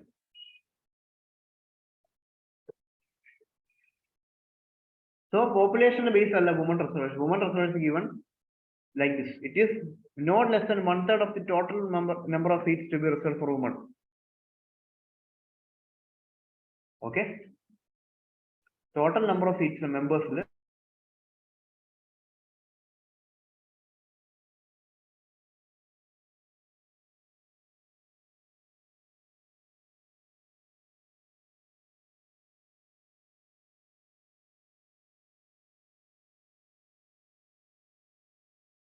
Both at the membership level and both at the chairperson level, at all levels of the panchayat, you need to give 1/3 reservation to women. Okay. For backward class, it is up to the state legislature to decide. For any OBC, other backward class, or any backward class citizen, state legislature can give reservation for those backward classes. Okay. And reservation of seats in panchayat for members and scheduled caste reservation Arunachal Pradesh illa. Scheduled caste reservation Arunachal Pradesh applicable. Okay, because of overwhelming tribal population, Arunachal Pradesh scheduled caste reservation applicable. When we study 6th schedule, 5th schedule, okay, disqualification. The minimum age to contest election to panchayat is 21 years. Remember it. For Lok Sabha voters, it. Lok Sabha ke tarah no. Nila question cheyidayirunnu. Lok Sabha tarah 25 years. For panchayat election, you have 21 years. And questions related to disqualification shall be referred to an authority recommended by the state government. State legislature പറയുന്ന പോലെ ആയിരിക്കും എന്ത് ചെയ്യുന്നത് ഈ എന്തെങ്കിലും election disputes വരികയാണെങ്കിൽ അത് ഏത് authority ആണ് handle ചെയ്യേണ്ടതെന്നുള്ളത് state government can decide. State government will decide which body should handle the election disputes related to or disqualification related to എന്താ ഈ പഞ്ചായത്ത്. പക്ഷെ disqualification related to ഒരു MP ആണെങ്കിൽ ആരാ ഡീൽ ചെയ്യുന്നത്? അത് ഡിഫെക്ഷൻ ആണ്. ഡിഫെക്ഷൻ റിലേറ്റഡ് ആണെങ്കിൽ സ്പീക്കർ, അല്ലാത്തയാണെങ്കിലോ president. Very good. President with recommend. Very good with കൊണ്ട് ഇലക്ഷൻ. ബട്ട് ഹിയർ അങ്ങനൊന്നും പറയുന്നില്ല. ഗവർണർ ചെയ്യണമെന്നോ ഒന്നും പറയുന്നില്ല. It is up to state government or state legislature can decide who should be the authority to settle the question on disqualification. Okay, and we have a state election commission. State election commission main function of state election commission is to എന്തായിരിക്കും state level panchayat level election നടത്താൻ വേണ്ടിയാണ് state election commission വരുന്നത്. Okay okay finances of the state here also for finances state legislature ആണ്. ഇത് voluntary ആണ് കേട്ടോ, voluntary provision ആണ്. Finance of the panchayat Raj ആണ് ഏറ്റവും മെയിൻ ഇഷ്യൂ. കാര്യം പഞ്ചായത്തിന് അവരുടെ കാര്യങ്ങൾ മാനേജ് ചെയ്യാനുള്ള ഫിനാൻസസ് ഇല്ല. അപ്പോൾ സ്റ്റേറ്റ് എന്തെങ്കിലും കൊടുക്കണം. ഓക്കെ, അപ്പം അല്ലെങ്കിൽ സ്റ്റേറ്റ് എന്ത് അവിടുത്തെ പഞ്ചായത്തിന് തന്നെ ടാക്സ് കളക്ട് ചെയ്യാനുള്ള ഒരു അധികാരം കൊടുക്കണം. അപ്പൊ അങ്ങനെ ഒരു അധികാരം കൊടുക്കണമെങ്കിൽ അത് തീരുമാനിക്കുന്നത് സ്റ്റേറ്റ് ലെജിസ്ലേച്ചർ ആണ്. State legislature is the authority to decide whether Panchayat can levy or not levy a particular tax. So it is a voluntary portion, it is not a compulsory portion. So state can authorize a Panchayat to levy, collect or appropriate tax or duties, anything. Okay, and state government എന്തെങ്കിലും tax collect ചെയ്തിട്ടുണ്ടെങ്കിൽ അതിന്റെ എന്തെങ്കിലും portion കൊടുക്കാം. പക്ഷെ അതിന്റെ എത്ര ratio എത്ര portion കൊടുക്കണം തീരുമാനിക്കുന്ന ആരാ? State finance commission. State Finance Commission main duty എന്തുവാ? To determine the distribution of net proceeds of taxes between state and central. എന്താണ് സെൻട്രൽ ഫിനാൻസ് കമ്മീഷൻ ജോലി? സെൻട്രലും സ്റ്റേറ്റും തമ്മിലുള്ള ടാക്സ് ഡിസ്ട്രിബ്യൂഷൻ എന്ത് ചെയ്യണം, എത്ര വേണം. ഇപ്പൊ സെൻട്രലിന് 100 രൂപ കിട്ടിയെങ്കിൽ അത് എത്ര രൂപ സ്റ്റേറ്റ് കൊടുക്കണം എന്ന് തീരുമാനിക്കുന്ന ബോഡിയായിരുന്നു സെൻട്രൽ ഫിനാൻസ് കമ്മീഷൻ. അതേപോലെ തന്നെ സ്റ്റേറ്റിന് എത്ര രൂപ കിട്ടി അതിന്റെ എത്ര ശതമാനം പഞ്ചായത്തിലേക്ക് കൊടുക്കണം എന്ന് തീരുമാനിക്കുന്ന ആരായിരിക്കും? സ്റ്റേറ്റ് ഫിനാൻസ് കമ്മീഷൻ ആണ്.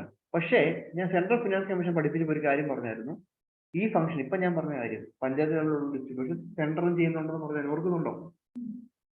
ഒരു overall function central finance commission ചെയ്യുന്നുണ്ട്. അതായത് അത് ഇത്ര എനിക്ക് പറയാനുള്ളൂ.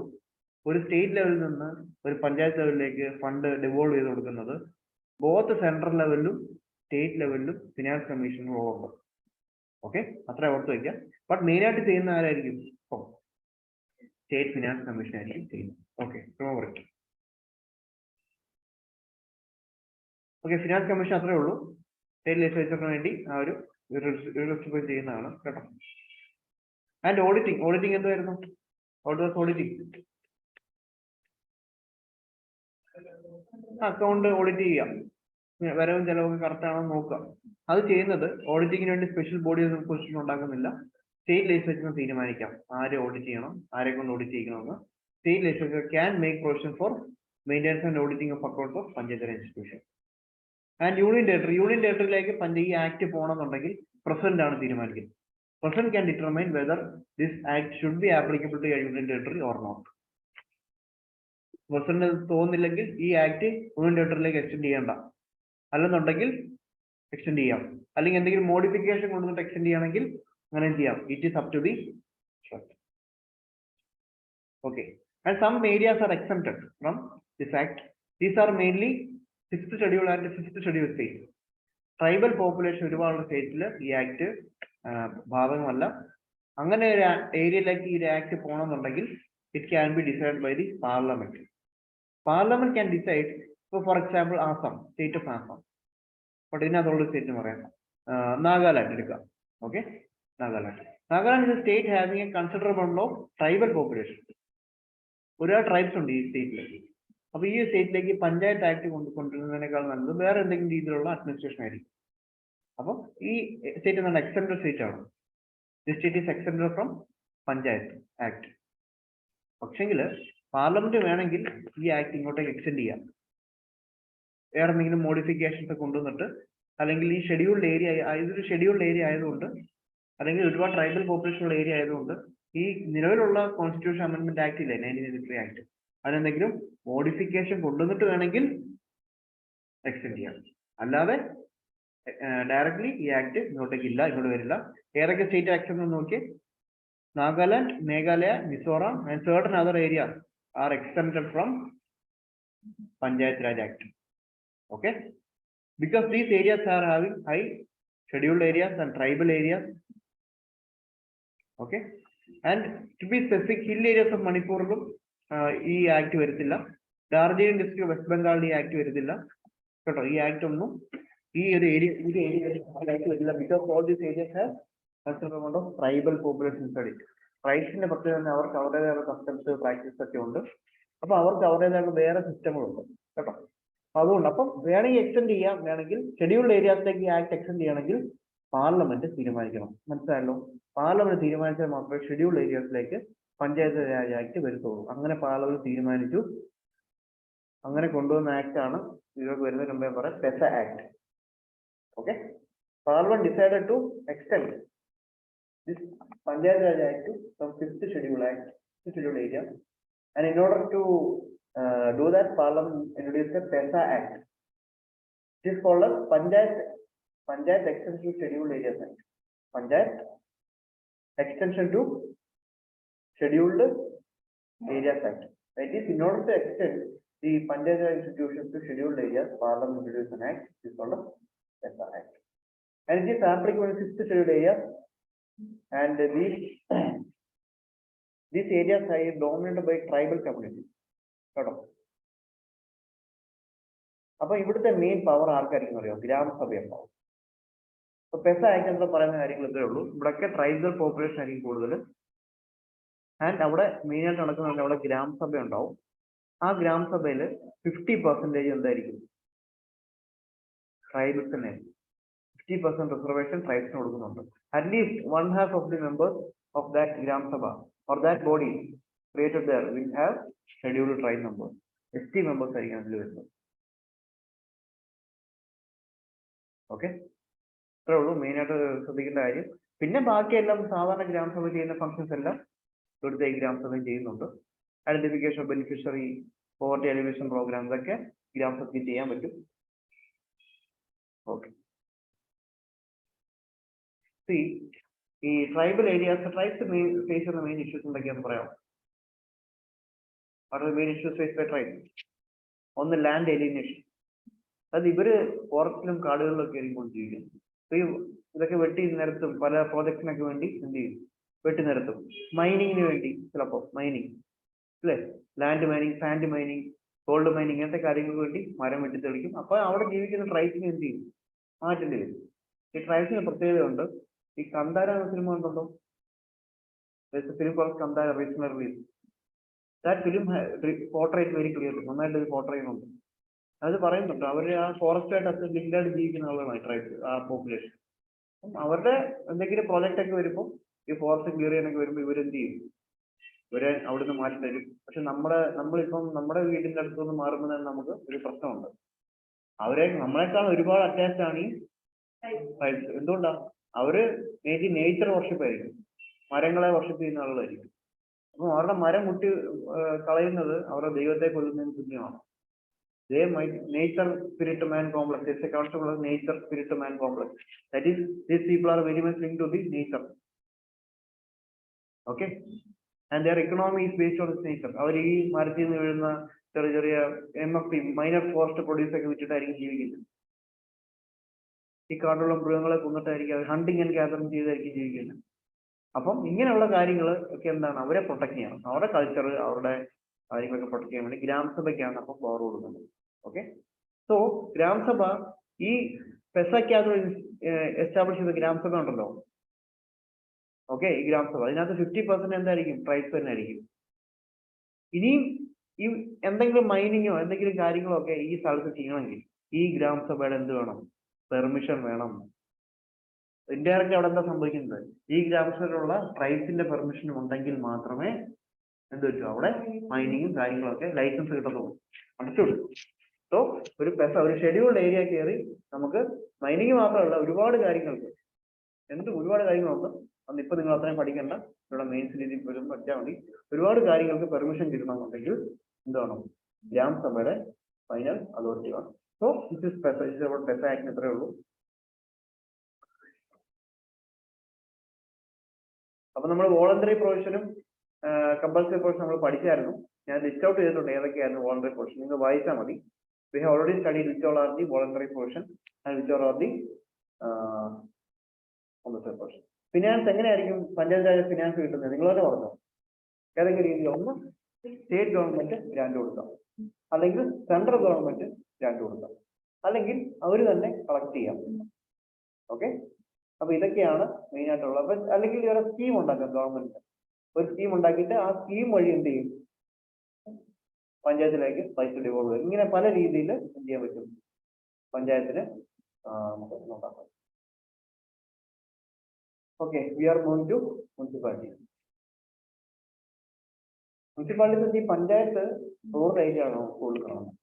The same local self government institution at urban areas, city ലെവലിൽ കാണുന്നതിനാണ് നമുക്ക് municipalities. Okay,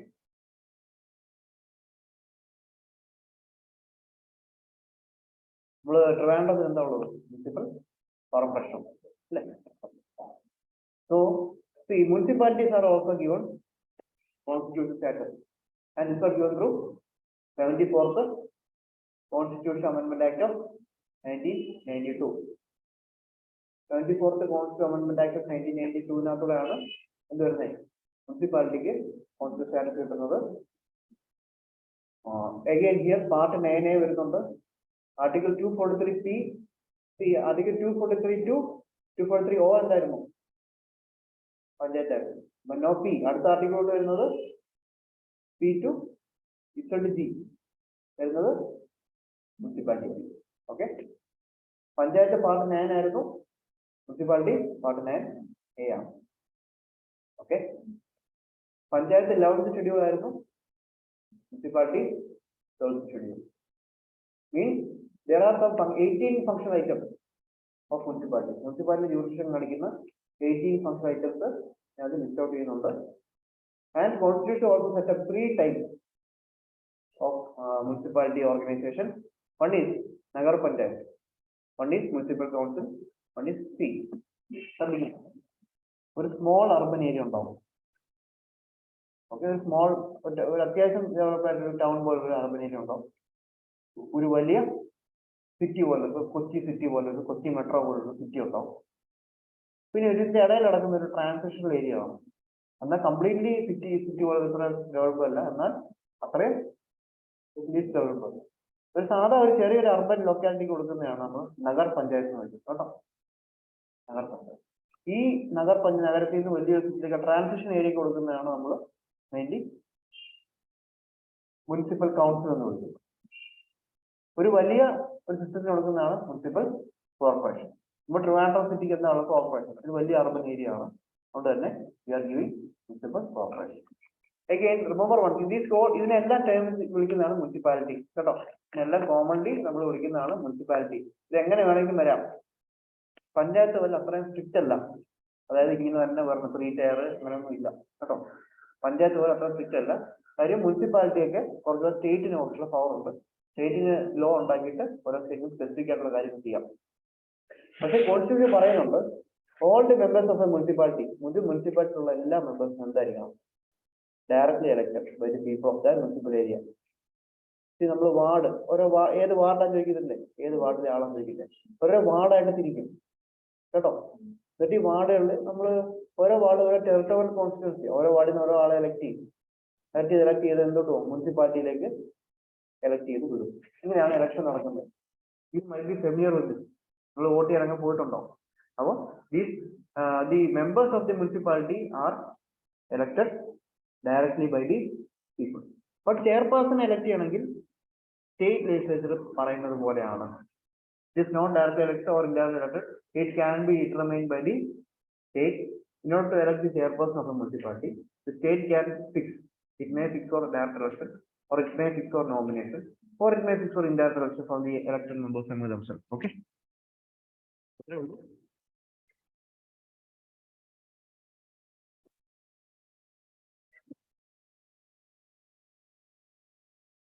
And also there is a process spacious representation. Okay. These actually ഇപ്പം മെമ്പേഴ്സും ഉണ്ട്, ശ്രദ്ധിക്കണേ, മെമ്പേഴ്സും ഉണ്ട്, ചെയർപേഴ്സൺസും ഉണ്ട്, മെമ്പേഴ്സും ഉണ്ട് കേട്ടോ. ഇനിയും ഒരു ടൈപ്പ് ഓഫ് ആളുകളുണ്ട്, those person with special profession, special knowledge, വേറെ എന്തെങ്കിലും സ്പെഷ്യലൈസ്ഡ് ആയിട്ടുള്ള ആളുകളായിരിക്കും. ഇവരെ എലക്ട് ചെയ്യേണ്ട, ഇവരെ നോമിനേറ്റ് ചെയ്യായിരിക്കും. സ്റ്റേറ്റ് ഗവൺമെന്റ് എന്ത് ചെയ്യും? നോമിനേറ്റ് ചെയ്യും. ഓക്കെ, പക്ഷേ ഇങ്ങനെ വരുന്നവർക്ക് എന്ത് ചെയ്യാൻ പറ്റില്ല? വോട്ട് ചെയ്യാൻ പറ്റത്തില്ല. They cannot vote. ഈ മെമ്പേഴ്സിനും ചെയർപേഴ്സണിനും മാത്രമേ എന്ത് ചെയ്യാൻ പറ്റത്തുള്ളൂ? വോട്ട് ചെയ്യാൻ പറ്റത്തുള്ളൂ. ഓക്കെ, അപ്പൊ ഇതാണ് പ്രൊവിഷൻ. ഒന്നുകൂടെ പറയാം, മെമ്പേഴ്സിനെ എലക്ട് ചെയ്യുന്ന ഡയറക്റ്റ് ഇലക്ടർ ആണ്, ചെയർപേഴ്സണെ എലക്ട് ചെയ്യുന്ന സ്റ്റേറ്റ് ഗവൺമെന്റ് തീരുമാനിക്കുന്ന പോലാണ്. സ്റ്റേറ്റ് ഗവൺമെന്റ് നോമിനേഷൻ ചെയ്യാൻ പറ്റും, പക്ഷെ നോമിനേറ്റ് മെമ്പേഴ്സ് എന്തില്ല, ഇലക്ഷൻ വോട്ടിംഗ് അവകാശം.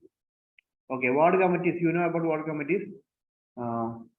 വാർഡ് കമ്മിറ്റീസ് മീൻ, ഇപ്പൊ 2 or 3 ward of 3 lakh population more, 3 ലക്ഷത്തിൽ കൂടുതൽ പോപ്പുലേഷൻ ഉണ്ടെന്ന് വിചാരിക്കുക. ഈ ഏരിയ ഒരുമിച്ച് ഒരു കമ്മിറ്റി വേണമെങ്കിൽ ഫോം ചെയ്യാം. അതിനെയാണ് എന്ത് വിളിക്കുന്നത്? വാർഡ് കമ്മിറ്റി എന്ന് വിളിക്കുന്നത്. ആൻഡ് ഇതിനകത്ത് ആരൊക്കെ വേണം, ഇതിന്റെ കോമ്പോസിഷൻ എന്താണ്, ഇതിന്റെ ടെറിട്ടോറിയൽ ഏരിയ എന്തോരം വേണം, ഇതൊക്കെ തീരുമാനിക്കുന്നത് ഞാൻ പറഞ്ഞില്ലേ, മുനിസിപ്പാലിറ്റിയുടെ ക്വസ്റ്റ്യൻ വരാൻ ചാൻസ് വളരെ കുറവാണ്. ഒന്നാമത്തെ കാര്യം ഓരോ സ്റ്റേറ്റും ഓരോ രീതിയിലാണ് ചെയ്യുന്നത്. അതുകൊണ്ട് ഒരു fixed question you cannot expect from municipality. ചോദിക്കുകയാണെങ്കിലും മെമ്പേഴ്സിന് ഇപ്പൊ പറഞ്ഞ കാര്യങ്ങൾ ചോദിക്കാൻ ഞാൻ പോകും കേട്ടോ. അപ്പൊ ജസ്റ്റ് ഹാവ് എൻ ഐഡിയ, നിങ്ങൾക്ക് അറിയാവുന്ന കാര്യങ്ങൾ തന്നെയായിരിക്കും, ഐഡിയ ഉണ്ടാക്കി പോവുക. വാർഡ് കമ്മിറ്റീസ് പറയുന്നുണ്ട് കോൺസ്റ്റിറ്റ്യൂഷനിൽ. അപ്പോൾ വാർഡ് കമ്മിറ്റീസിന്റെ കാര്യങ്ങളൊക്കെ ആർക്ക് തീരുമാനിക്കാം? സ്റ്റേറ്റ് ലെജിസ്ലേച്ചർ ആണ് തീരുമാനിക്കുന്നത്. Again one more thing, reservation കൊടുക്കുന്നുണ്ട്. SC ST reservation given according to the proportion of the population. Okay, വുമണിനും കൊടുക്കുന്നുണ്ട്.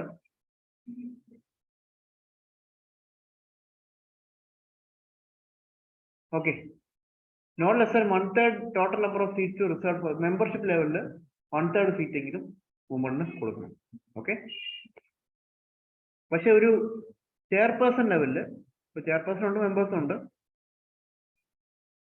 ഇതില് SC ST വുമൺ ഇത് മൂന്നിനും റിസർവേഷൻ കോൺസ്റ്റിറ്റ്യൂഷനിൽ പറഞ്ഞിട്ടുണ്ട്. SC ST എങ്ങനെയാ പോകുന്നത്?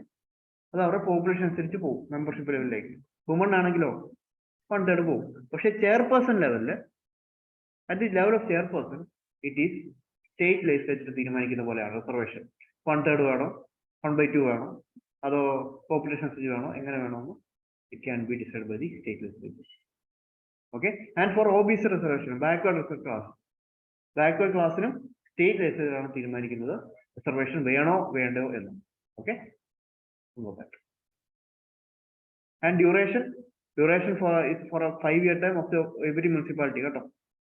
ആൻഡ് ഒരു കാര്യം കൂടെ ഒന്ന് ശ്രദ്ധിക്കുക, ഇത് ഞാൻ രണ്ടിനും മുനിസിപ്പാലിറ്റിയും പഞ്ചായത്തുകളും ചേർത്ത് പറയുകയാണ്, ശ്രദ്ധിക്കണേ. Municipality, PRIs and municipalities, both these institutions have a term of 5 years. Okay, 5 years തീരുന്നതിന് മുന്നേ അവർ ഇലക്ഷൻ നടത്തണം. അത് അടുത്ത ടെന്യൂറിലേക്ക് ആളുകൾ ഇരിക്കുന്നത്, ഇവരുടെ ടേം 5 years തീരുന്നതിന് മുമ്പേ എന്ത് ചെയ്യണം? ഇലക്ഷൻ നടത്തണം. അതായത് ഇവർ പോകുമ്പോഴത്തേക്ക് അടുത്ത ആളുകൾ റെഡി ആയിരിക്കും. Okay, that's it. അഗൈൻ അടുത്ത പറയാം. ഈ 5 years തീരുന്നതിന് മുമ്പേ ഇവരെന്ത് ചെയ്യാൻ പറ്റും? ഡിസോൾവ് ചെയ്യാം. ഫോർ എക്സാമ്പിൾ, ഇവർ 3 years കഴിഞ്ഞപ്പോൾ എന്തായി? ഡിസോൾവ് ആയി. എന്തെങ്കിലും പ്രശ്നം വന്നു, അവർ ഡിസോൾവ് ആയി പോയി. 3 years കഴിഞ്ഞപ്പോൾ ഡിസോൾവ് ആയി പോയി എന്ന് വിചാരിക്കാം. പുതിയ ആളുകളെ എന്ത് ചെയ്യാൻ പറ്റും? കൊണ്ടുവരാം. അടുത്ത 2 വർഷത്തേക്ക് അവർ ഇരിക്കത്തുള്ളൂ. Remember this. അതായത് ഇത് വളരെ ഇമ്പോർട്ടന്റ് ആണ്. കാര്യം ലോക്സഭയ്ക്ക് ഒന്നും ഇങ്ങനല്ല. ലോക്സഭ ഡിസോൾവ് ആയി കഴിഞ്ഞാൽ പുതിയ ഇലക്ഷൻ നടത്തിയേ പറ്റും.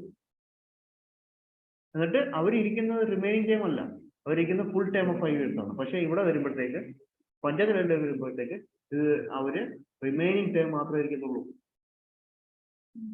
ഇപ്പം 3 വർഷം കഴിയുമ്പോൾ ഡിസോൾവ് ആയി പോയെങ്കിൽ ബാക്കി 2 വർഷം കഴിഞ്ഞിട്ടേ എടുത്തുള്ളൂ. പിന്നെ ഒരു കാര്യം ശ്രദ്ധിക്കുക, ഈ റീകോൺസ്റ്റിറ്റ്യൂട്ട് ചെയ്യുന്ന അസംബ്ലി, അതായത് റീകോൺസ്റ്റിറ്റ്യൂട്ട് ചെയ്യുന്ന പഞ്ചായത്ത്, ഇപ്പം 3 വർഷം കഴിഞ്ഞിട്ട് ബാക്കി 2 വർഷത്തേക്ക് ഇരിക്കാൻ വേണ്ടി ഉണ്ടാക്കുന്ന പഞ്ചായത്തിനെ ഇലക്ഷൻ നടത്തണമെന്ന് നിർബന്ധമില്ല. അത് എങ്ങനെ കൊണ്ടുവരുന്നു സ്റ്റേറ്റിന് ഡിറ്റർമൈൻ ചെയ്യാം. വേണമെങ്കിൽ സ്റ്റേറ്റിനെ നോമിനേറ്റ് ചെയ്യാൻ തീരുമാനിക്കാം, അല്ലെങ്കിൽ സ്റ്റേറ്റിന് ഇൻഡയറക്റ്റ് ഇലക്ഷൻ നടത്താൻ തീരുമാനിക്കാം, അല്ലെന്നുണ്ടെങ്കിൽ ഡയറക്റ്റ് ഇലക്ഷൻ നടത്താൻ എങ്ങനെ വേണമെങ്കിൽ ചെയ്യാം. പക്ഷെ നിർബന്ധമില്ല. പക്ഷെ ലോക്സഭയിൽ ഡിസോൾവ് ആയി കഴിഞ്ഞാൽ നിർബന്ധമായിട്ട് ഡയറക്റ്റ് ഇലക്ഷൻ നടത്തിയിരിക്കണം. അണ്ടർസ്റ്റുഡ്? ഇത് തന്നെയാണ് മുനിസിപ്പാലിറ്റിക്ക് സെയിം അവസ്ഥയാണ്. ഇപ്പം ഒരു ഡിസോൾവേഷൻ നടന്നു കഴിഞ്ഞു, സിറ്റുവേഷൻ നടന്നു കഴിഞ്ഞാൽ റിമൈൻഡർ പീരീഡ് മാത്രമേ ഇരിക്കത്തുള്ളൂ. മാത്രം ഒരു കാര്യം ശ്രദ്ധിക്കുക, ഡിസോൾവേഷൻ നടന്നു കഴിഞ്ഞു കഴിഞ്ഞാൽ 6 മാസത്തിനുള്ളിൽ തീരുമാനിച്ചോളാം എന്താ ചെയ്യേണ്ടതെന്ന്. 6 മാസത്തിനുള്ളിൽ അടുത്ത അടുത്ത പഞ്ചായത്ത്, മുനിസിപ്പാലിറ്റി എന്തുവാണെങ്കിലും 6 മാസത്തിനുള്ളിൽ വന്നിരിക്കണം. This is it. ഇടയ്ക്ക് ഇഷ്യൂ ഉണ്ടായിരുന്നു, ഏതൊരു സ്റ്റേറ്റിൽ ന്യൂസ് ഉണ്ടായിരുന്നു, 6 മാസത്തിനുള്ളിൽ ഒന്നും ചെയ്തില്ല സ്റ്റേറ്റ് ഗവൺമെന്റ്. അപ്പോൾ അത് ഇഷ്യൂ ഉണ്ടായി. കോൺസ്റ്റിറ്റ്യൂഷൻ അങ്ങനെ പറയുന്നുണ്ട് 6 മാസത്തിനുള്ളിൽ ചെയ്യണം. Okay, disqualification. നീക്കാൻ പോകുന്നത് ഡിസ്ക്വാളിഫിക്കേഷൻ. എങ്ങനെയാണ് ഡിസ്ക്വാളിഫിക്കേഷൻ നടത്തുന്നത്? പഞ്ചായത്തിൽ എങ്ങനെയായിരുന്നു ഡിസ്ക്വാളിഫിക്കേഷന്റെ കാര്യങ്ങൾ? ആരാ തീരുമാനിക്കുന്നത്? ഞാൻ പറഞ്ഞ പഞ്ചായത്ത്. ഡിസ്ക്വാളിഫിക്കേഷൻ ഫൈനൽ തീരുമാനം ആരാ? പഞ്ചായത്ത്. ഗവർണറാണ്. Very good. സ്റ്റേറ്റ് ഗവൺമെന്റ് തീരുമാനിക്കുന്ന ആളാണ്. അതേപോലെ തന്നെ മുനിസിപ്പാലിറ്റിയുടെ ഡിസ്ക്വാളിഫിക്കേഷൻ തീരുമാനിക്കുന്നത് ഒരു മെമ്പർ, ഒരു മുനിസിപ്പാലിറ്റി മെമ്പർ തീരുമാനിക്കുന്നത് such authority as the state legislature determine. State legislature പറയുന്ന ഏത് അതോറിറ്റി ആണോ ആ അതോറിറ്റി ആയിരിക്കും എന്ത് അത് തീരുമാനിക്കും. Okay, understood? ആൻഡ് ഇവിടെ 21 years ആണ് minimum age. Okay, state election കമ്മീഷനാണ് election for panchayat and municipality conduct ചെയ്യുന്നത്. ഓക്കെ, ഇത്രേ ഉള്ളൂ. ബാക്കിയെല്ലാം പഞ്ചായത്ത് പോലെ തന്നെ, വേറെ മാറ്റമൊന്നുമില്ല. പവേഴ്സ് ആൻഡ് ഫംഗ്ഷൻ, ഇതും എന്തൊക്കെ പവർ എന്തൊക്കെ ഫംഗ്ഷൻ ചെയ്യണം എന്നുള്ളത് സ്റ്റേറ്റ് ലെജിസ്ലേച്ചറാണ് തീരുമാനിക്കുന്നത്. Again nothing else. Again finance commission ഇതിനു വേണ്ടിയായിരിക്കും, സ്റ്റേറ്റും മുനിസിപ്പാലിറ്റി തമ്മിലുള്ള ഫിനാൻഷ്യൽ ഡിസ്ട്രിബ്യൂഷൻ തീരുമാനിക്കാൻ വേണ്ടി. പിന്നെ ഓഡിറ്റിങ്ങിന്റെ കാര്യം ആരായിരിക്കും തീരുമാനിക്കുന്നത്? സ്റ്റേറ്റ് ലെജിസ്ലേച്ചർ ആയിരിക്കും തീരുമാനിക്കും. ഓൾമോസ്റ്റ് എല്ലാ കാര്യങ്ങളും സ്റ്റേറ്റ് ഗവൺമെന്റ് തീരുമാനിക്കുന്ന പോലെ ആയിരിക്കും, അല്ലെങ്കിൽ ഗവൺമെന്റ് അല്ല, ലെജിസ്ലേച്ചർ, അസംബ്ലി, നിയമസഭ തീരുമാനിക്കണം എങ്ങനെയാണ് കാര്യങ്ങൾ ചെയ്തത്. ഓഡിറ്റിംഗ് ആയിക്കോട്ടെ, പവേഴ്സ് ആയിക്കോട്ടെ, ഫംഗ്ഷൻ ആയിക്കോട്ടെ, ടാക്സിങ് ആയിക്കോട്ടെ, എല്ലാം തീരുമാനിക്കുന്നത് സ്റ്റേറ്റ് ലെജിസ്ലേച്ചർ തന്നെയാണ്. ഓക്കെ, ആൻഡ് ഇവിടെ ഈ ഒരു പർട്ടിക്കുലർ മുനിസിപ്പാലിറ്റി ആയിട്ട് ഒരു യൂണിയൻ ടെറിട്ടറിയിലേക്ക് പോകണമെങ്കിൽ ആരാ തീരുമാനിക്കട്ടെ? പഞ്ചായത്ത് ആണെങ്കിൽ പ്രസിഡന്റ് ആണ്. അതേപോലെ president should decide whether a particular act should go to union territory. ഇവിടെ എക്സംപ്റ്റഡ് ഏരിയാസ് ഉണ്ട്. ഏതൊക്കെയായിരിക്കും exempted area? Possible exempted area ഏതായിരിക്കും? Very good, scheduled areas, tribal population ഉള്ള ഏരിയാസ്, അതൊക്കെയായിരിക്കും exempted areas. For example Darjeeling hill council, many scheduled areas, ഇതൊക്കെ എന്തായിരിക്കും? Exempted ആയിരിക്കും. ഈ ആക്ടിൽ നിന്ന് എക്സംപ്റ്റഡ് ഏരിയാസ് ആയിരിക്കും. Okay, good. And we are moving to a new within the constitution district planning committee ഉണ്ട്. ഡിസ്ട്രിക്ട് പ്ലാനിംഗ് കമ്മിറ്റി എന്ന് പറഞ്ഞു കഴിഞ്ഞാൽ ഇതൊരു നോഡൽ ഏജൻസിയാണ്. ഒരു ഡിസ്ട്രിക്റ്റിനകത്ത് എന്തൊക്കെയാണ്? ഒരു ഡിസ്ട്രിക്റ്റിനകത്ത് ഒരുപാട് പഞ്ചായത്തുകളാണ്, ഒരുപാട് മുനിസിപ്പാലിറ്റീസ് ആണ്. ഓക്കെ, അപ്പൊ ഈ മുനിസിപ്പാലിറ്റീസിനും പഞ്ചായത്തിനും എല്ലാം കൂടെ ചേർത്ത് ഒരു പ്ലാനിംഗ് കമ്മിറ്റി, ഒരു ഓവറോൾ ബോഡി, അതാണ് ഡിസ്ട്രിക്ട് പ്ലാനിംഗ് കമ്മിറ്റി. അത് ഇവരുടെ കാര്യങ്ങളൊക്കെ പ്ലാൻ ചെയ്യാനും ഇവരുടെ കാര്യങ്ങളൊക്കെ ഇംപ്ലിമെന്റ് ചെയ്യാനും ഒക്കെ വേണ്ടി ഒരു ഡിസ്ട്രിക്ട് പ്ലാനിംഗ് കമ്മിറ്റി ഉണ്ട്. ഓർത്ത് വയ്ക്കുക. Every States R constitute, district ലെവലാണ് കോൺസ്റ്റിറ്റ്യൂട്ട് ചെയ്യുന്നത്. ഒരു consolidated plan prepare panchayat and municipality. അതായത് ഈ മുനിസിപ്പാലിറ്റീസിനും പഞ്ചായത്തിനും ഒക്കെ പ്ലാനിംഗ് ഉണ്ടാവും, അവർ പ്ലാൻ ചെയ്തിട്ടുണ്ടാവും. ഇതെല്ലാം കൂടെ വെച്ചിട്ട് ഒരു ഓവറോൾ വലിയ പ്ലാൻ ഉണ്ടാക്കാൻ വേണ്ടിയാണ് എന്ത് പ്ലാനിംഗ് എന്ന് വെച്ച് കഴിഞ്ഞാൽ. പ്ലാനിംഗ് വെച്ചാൽ എന്താ? അടുപ്പം ഫോർ എക്സാമ്പിൾ അടുത്തൊരു 3 വർഷത്തേക്ക് നമ്മുടെ പ്ലാൻ നമ്മൾ ഉണ്ടാക്കുന്നു. നമ്മൾ ചെയ്യേണ്ട കാര്യങ്ങൾ, നമ്മൾ ഈ ഇന്ന സ്കീമുകളാണ് കൊണ്ടുവരേണ്ടത്, നമ്മൾ ഇന്ന കാര്യങ്ങൾക്കാണ് പ്രയോറിറ്റി കൊടുക്കേണ്ടത്. നമ്മൾ ചിലപ്പോൾ റോഡ് പണി നടത്തുന്നതായിരിക്കും പ്രയോറിറ്റി കൊടുക്കേണ്ടത്, അതായിരിക്കും നമ്മുടെ അടുത്ത പ്ലാൻ. അങ്ങനെ ഓവറോൾ ഒരു ഡിസ്ട്രിക്റ്റിന് വേണ്ട പ്ലാൻ ഡെവലപ്പ് ചെയ്യുന്നൊരു ജോലി. അത് മെയിൻലി പ്ലാൻ ഉണ്ടാക്കുന്ന പഞ്ചായത്തും ഇവരൊക്കെ തന്നെയാണ്, മുനിസിപ്പാലിറ്റി തന്നെ. എന്നിട്ട് ഈ പ്ലാൻ എല്ലാം കൂടെ വെച്ചിട്ട് ഇവരൊരു ഓവറോൾ പ്ലാൻ ഉണ്ടാക്കും, ഈ district level planning committee. Okay, ഇതിന്റെ കോമ്പസിഷൻ, ഫംഗ്ഷൻ ഒക്കെ പറയുന്നത് ആരായിരിക്കും? State legislature will be making provision for the composition functioning of the district planning committee. 4/5 of the members of district planning committee should be elected by the elected members of district panchayat and municipalities from themselves. See, we have already told you that we people elect, directly elect panchayat and municipality. അല്ലേ? നമ്മൾ പോയി elect ചെയ്തു. ഇപ്പോൾ elected members കൂടെ ഉണ്ട്.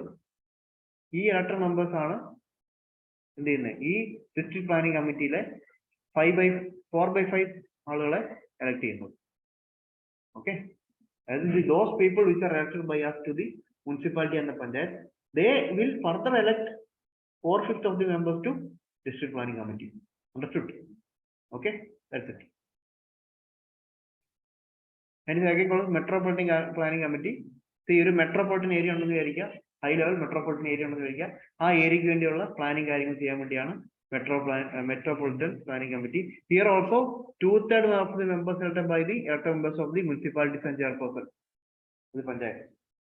അതായത് ആ metropolitan ഏരിയയിലുള്ള മുനിസിപ്പാലിറ്റികളിലും പഞ്ചായത്തിലേക്കും നമ്മൾ ഡയറക്റ്റ്ലി എലക്ട് ചെയ്തിട്ട ആളുകൾ they will further elect 2/3 of the members to metropolitan planning committee. Understood? Okay, അപ്പം മറ്റടുത്ത എത്രയായിരുന്നു? 4/5 ആയിരുന്നു, ഇത് 2/3 ആയിരുന്നു. Okay, municipal corporation.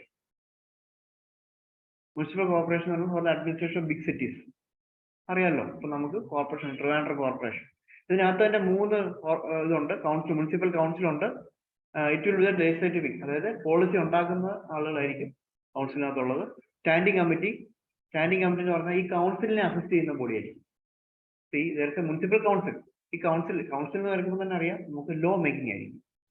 എവിടെ കൗൺസിൽ എന്ന് കേട്ടാൽ ഇവരായിരിക്കും പോളിസി ഉണ്ടാക്കുന്നത്, കാര്യങ്ങൾ തീരുമാനിക്കുന്നവരായിരിക്കും. അപ്പം ഇവരെ ഹെൽപ്പ് ചെയ്യാൻ വേണ്ടിയായിരിക്കും കമ്മിറ്റി ഉള്ളത്. കമ്മിറ്റീസ് എപ്പോഴും ഹെൽപ്പിംഗ് ആയിരിക്കും, സ്റ്റാൻഡിംഗ് കമ്മിറ്റീസ്. കമ്മീഷണർ എന്തായിരിക്കും? ഇത് എക്സിക്യൂട്ട് ചെയ്യുന്ന ആളായിരിക്കും. അത് മേ ബി ഒരു IAS കാരനോ IPS കാരനോ ഒക്കെ ആയിരിക്കും. ഡെവലപ്മെന്റ് കമ്മീഷണർ എന്നൊക്കെ ഇട്ടില്ലേ, ട്രിവാൻഡ്രം ഡെവലപ്മെന്റ് കമ്മീഷണർ. ഓക്കെ, അങ്ങനെ ഒരു കമ്മീഷണർ ഉണ്ടാവും. അപ്പോൾ അങ്ങനെയാണ് സിസ്റ്റം വർക്ക് ചെയ്യുന്നത്. അതൊരു കൗൺസിൽ ഉണ്ട്, ഒരു മെട്രോപൊളിറ്റൻ കോർപ്പറേഷൻ ഉണ്ട്, ഒരു കൗൺസിൽ ഉണ്ട്. This council is the law making body and or policy making body or a decision making body, and a committee will be there, or a standing committee will be there to assist the council, and in order to implement the decisions of the council there will be a executive body. It is called as a commission. Okay, and this council, council ഉണ്ടല്ലോ, councillors എന്ന് പറയുമ്പോൾ അങ്ങനെ ആയിരിക്കും elect ചെയ്യുന്നത്.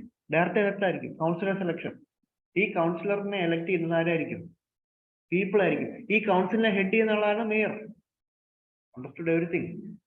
Mayor എന്താ ഇപ്പൊ മനസ്സിലായില്ലേ? ഒരു കോർപ്പറേഷനകത്ത് 3 ബോഡി ഉണ്ട്, കൗൺസിൽ ഉണ്ട്, ഒരു സ്റ്റാൻഡിംഗ് കമ്മിറ്റി ഉണ്ട്, ഒരു എക്സിക്യൂട്ടീവ് ബോഡി ഉണ്ട്. ഇവരാണ് ടോപ്പ് ബോഡി, ഇവരാണ് ഡിസിഷൻസ് മേക്ക് ചെയ്യുന്നത്. ഇവരെ ഹെൽപ്പ് ചെയ്യുന്നവരാണ് ഇവര് സ്റ്റാൻഡിംഗ് കമ്മിറ്റി. ഇവരെ പറയുന്ന കാര്യം ഇംപ്ലിമെന്റ് ചെയ്യുന്നവരാണ് ഇവര് എക്സിക്യൂട്ടീവ് ബോഡി അല്ലെങ്കിൽ കമ്മീഷണർ. അപ്പം ഈ ടോപ്പ് ബോഡിയുടെ ചെയർപേഴ്സൺ ആണ് മേയർ. മേയർ ആണ് ഏറ്റവും, പക്ഷെ മേയർ ഒരു സെറിമോണിയൽ പോസ്റ്റ് ആണ്. അത്രയും പവർ ഒന്നും മേയർക്കില്ല. മേയർ ബാക്കി കൗൺസിലേഴ്സ് പറയുന്ന കാര്യങ്ങൾ പോലെ തന്നെ മേയർക്ക് ചെയ്യാൻ പറ്റും, അല്ലാതെ മേയർക്ക് വീറ്റോ പവർ ഒന്നുമില്ല കേട്ടോ, ഓർത്ത് വയ്ക്കാം. മേയർ ഒരു സെറിമോണിയൽ, ഈ പറയുന്ന മേയറിന്റെ ഇലക്ഷൻ എന്ന് പറയുന്നത് ഭയങ്കര സംഭവം നടക്കുന്നതാണ്. പക്ഷെ ആക്ച്വലി ഇന്ത്യ ഗ്രൗണ്ട് ലെവലിലേക്ക് വരുമ്പോൾ ഇത്രയും ഹൈ ലെവൽ പവേഴ്സ് ഒന്നും മേയർക്കില്ല. മെമ്പേഴ്സ് ഒരു മെജോറിറ്റി വോട്ടിങ്ങും കാര്യങ്ങളൊക്കെയാണ് നടക്കുന്നത്. ഓക്കെ, മുനിസിപ്പാലിറ്റിയിലേക്ക് പോവാം. മുനിസിപ്പാലിറ്റി എന്തിനു വേണ്ടിയാണ് ഞാൻ പറഞ്ഞു? മുനിസിപ്പൽ കോർപ്പറേഷൻ വലിയ സിറ്റീസിനായിരുന്നു, മുനിസിപ്പാലിറ്റി കുറച്ചുകൂടെ സ്മോളർ സിറ്റീസും ടൗൺസിനും വേണ്ടിയാണ് മുനിസിപ്പാലിറ്റി ഉണ്ട്. ഓക്കെ, 3 അതോറിറ്റീസ് ഉണ്ട് ഇവിടെ. സെയിം ഫംഗ്ഷൻ ആണ് council, standing committees, chief executive officer. Okay, same function. Head of the കൗൺസിലിനെ പ്രസിഡന്റ് എന്ന് വിളിക്കുക നമ്മൾ. കൗൺസിലിന്റെ ഹെഡിനെ കോർപ്പറേഷൻ ആകുമ്പോൾ കൗൺസിലിന്റെ എന്താ വിളിക്കുക? മേയർ ആയിരുന്നു. മുനിസിപ്പാലിറ്റി ആകുമ്പോൾ കൗൺസിലിന്റെ ഹെഡിനെ പ്രസിഡന്റ് എന്ന് വിളിക്കുന്നു. ഓക്കെ, അതിന്റെ കമ്മീഷണർ വരെ ഒരു ചീഫ് എക്സിക്യൂട്ടീവ് ഓഫീസർ ഉണ്ട്, CEO, ചീഫ് എക്സിക്യൂട്ടീവ് ഓഫീസർ ഉണ്ട്. ഇദ്ദേഹം ആയിരിക്കും കൗൺസിൽ ഡിസിഷൻ എന്ത് ചെയ്യുന്നത്, ഇംപ്ലിമെന്റ് ചെയ്യുന്നത്. Okay, and chief executive officer is responsible day-to-day administration of the municipality. He is appointed by the state government ആയിരിക്കും ഈ എക്സിക്യൂട്ടീവ് ഓഫീസറിനെ. He might probably an IAS officer, അതായത് അപ്പോയിന്റ് ചെയ്യും. Okay, and there is a notified area committee. ശ്രദ്ധിക്കുക, ഈ municipality എന്നൊക്കെ പറഞ്ഞ കാര്യം എന്തായിരുന്നു? കോൺസ്റ്റിറ്റ്യൂഷൻ തന്നെ പറയുന്നുണ്ട്, അത് എസ്റ്റാബ്ലിഷ്ഡ് ആണ്. പക്ഷെ നോട്ടിഫൈഡ് ഏരിയ കമ്മിറ്റി എന്ന് പറഞ്ഞാൽ ഇതൊരു സ്റ്റേറ്റ് ഗവൺമെന്റിന്റെ ഒരു നോട്ടിഫിക്കേഷൻ അത്ര വരുന്നതാണ്. ഒരു particular area consider four A particular area there is a need for a separate committee. എന്തെങ്കിലും ഒരു കമ്മിറ്റി വേണമെന്ന് വിചാരിക്കാം. ആ ഏരിയക്ക് മുഴുവൻ മുനിസിപ്പാലിറ്റി ഒരു സ്ഥാനം വേണം. ഓക്കെ, ആ ഏരിയക്ക് എന്തെങ്കിലും സ്പെഷ്യാലിറ്റി ഉണ്ട്, ആ ഏരിയക്ക് അങ്ങനെ സ്ഥാനം വേണം. അങ്ങനെ ഒരു കാര്യം വേണമെങ്കിൽ സ്റ്റേറ്റ് ഗവൺമെന്റ് എന്ത് ചെയ്യാൻ പറ്റും? ഒരു നോട്ടിഫിക്കേഷനകത്തോടെ എന്ത് ചെയ്യാൻ പറ്റും? ഇങ്ങനൊരു മുനിസിപ്പാലിറ്റി പോലൊരു ബോഡി ക്രിയേറ്റ് ചെയ്യാൻ പറ്റും. പക്ഷെ ഇവിടെ ഓർക്കുക, ഇതൊരു എൻറ്റയർലി നോമിനേറ്റഡ് ബോഡിയാണ്. ഇവിടെ ഇലക്ഷൻ ഒന്നുമില്ല. വേറെ entirely nominated body. It is not a statutory, not a elected body. Just coming through ഒരു ആക്ടിനകത്തോടല്ല. Don't confuse it is an act. ഈ ഗവൺമെന്റ് സ്റ്റേറ്റ് ലെജിസ്ലേച്ചർ ആക്ട് ഒന്നും പാസ്സാക്കത്തില്ല നോട്ടിഫൈഡ് ഏരിയ കമ്മിറ്റി വരെ. ആക്ടിനകത്തോടാണെങ്കിൽ അത് എന്തായി മാറിയേനെ? Statutory body ആയനെ. ഇതൊരു എക്സിക്യൂട്ടീവ്, ഇപ്പൊ ഗവൺമെന്റ് അങ്ങ് നോട്ടിഫൈ ചെയ്യും, നാളെ നോട്ടിഫിക്കേഷൻ കൊണ്ടുവരും. അല്ലാതെ അസംബ്ലി പോയി സഭയിൽ പോയി ആക്ട് ഒന്നും പാസ്സാക്കൊന്നുമില്ല. ജസ്റ്റ് ഗവൺമെന്റ് ഡയറക്റ്റ് നോട്ടിഫിക്കേഷൻ തൊട്ട് ബോഡി ഉണ്ടാണെങ്കിൽ it is called a notified area. Okay, understood? Town area committee, ഇവിടെ ഒരു വ്യത്യാസമുണ്ട്. It is created by an act of the state legislature. ഒരു ചെറിയ ടൗണിന് വേണ്ടി ഉണ്ടാക്കുന്ന ഒരു കമ്മിറ്റി ആയിരിക്കും ടൗൺ ഏരിയ കമ്മിറ്റി. ഒരു small town, if a small town is some special requirement in order to create for it, a town area committee can be created by the state legislature and is created to a separate act of the state legislature. Remember that. Okay, it is a semi municipal authority, that is, it is not completely working like a municipal body or a municipality. It is a semi municipal body, and it will also have some civic functions, and it will take care of the people in that particular area. Okay, that's it. And it can be wholly elected or wholly nominated. Anything can be done. Wholly elect ആയിരിക്കാം, wholly nominate ആയിരിക്കാം, എങ്ങനെ വേണമെങ്കിലും നടത്താം.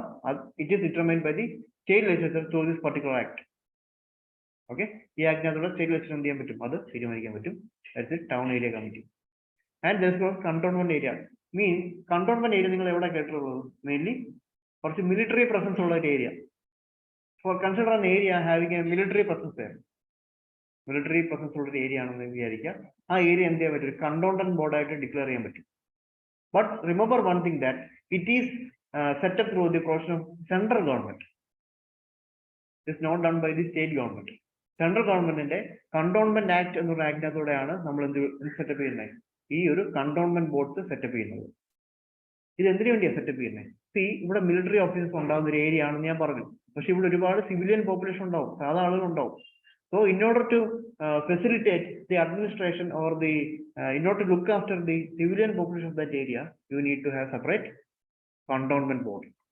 The main function of the cantonment board is to look after the civilian functions of a cantonment area. Understood? Okay?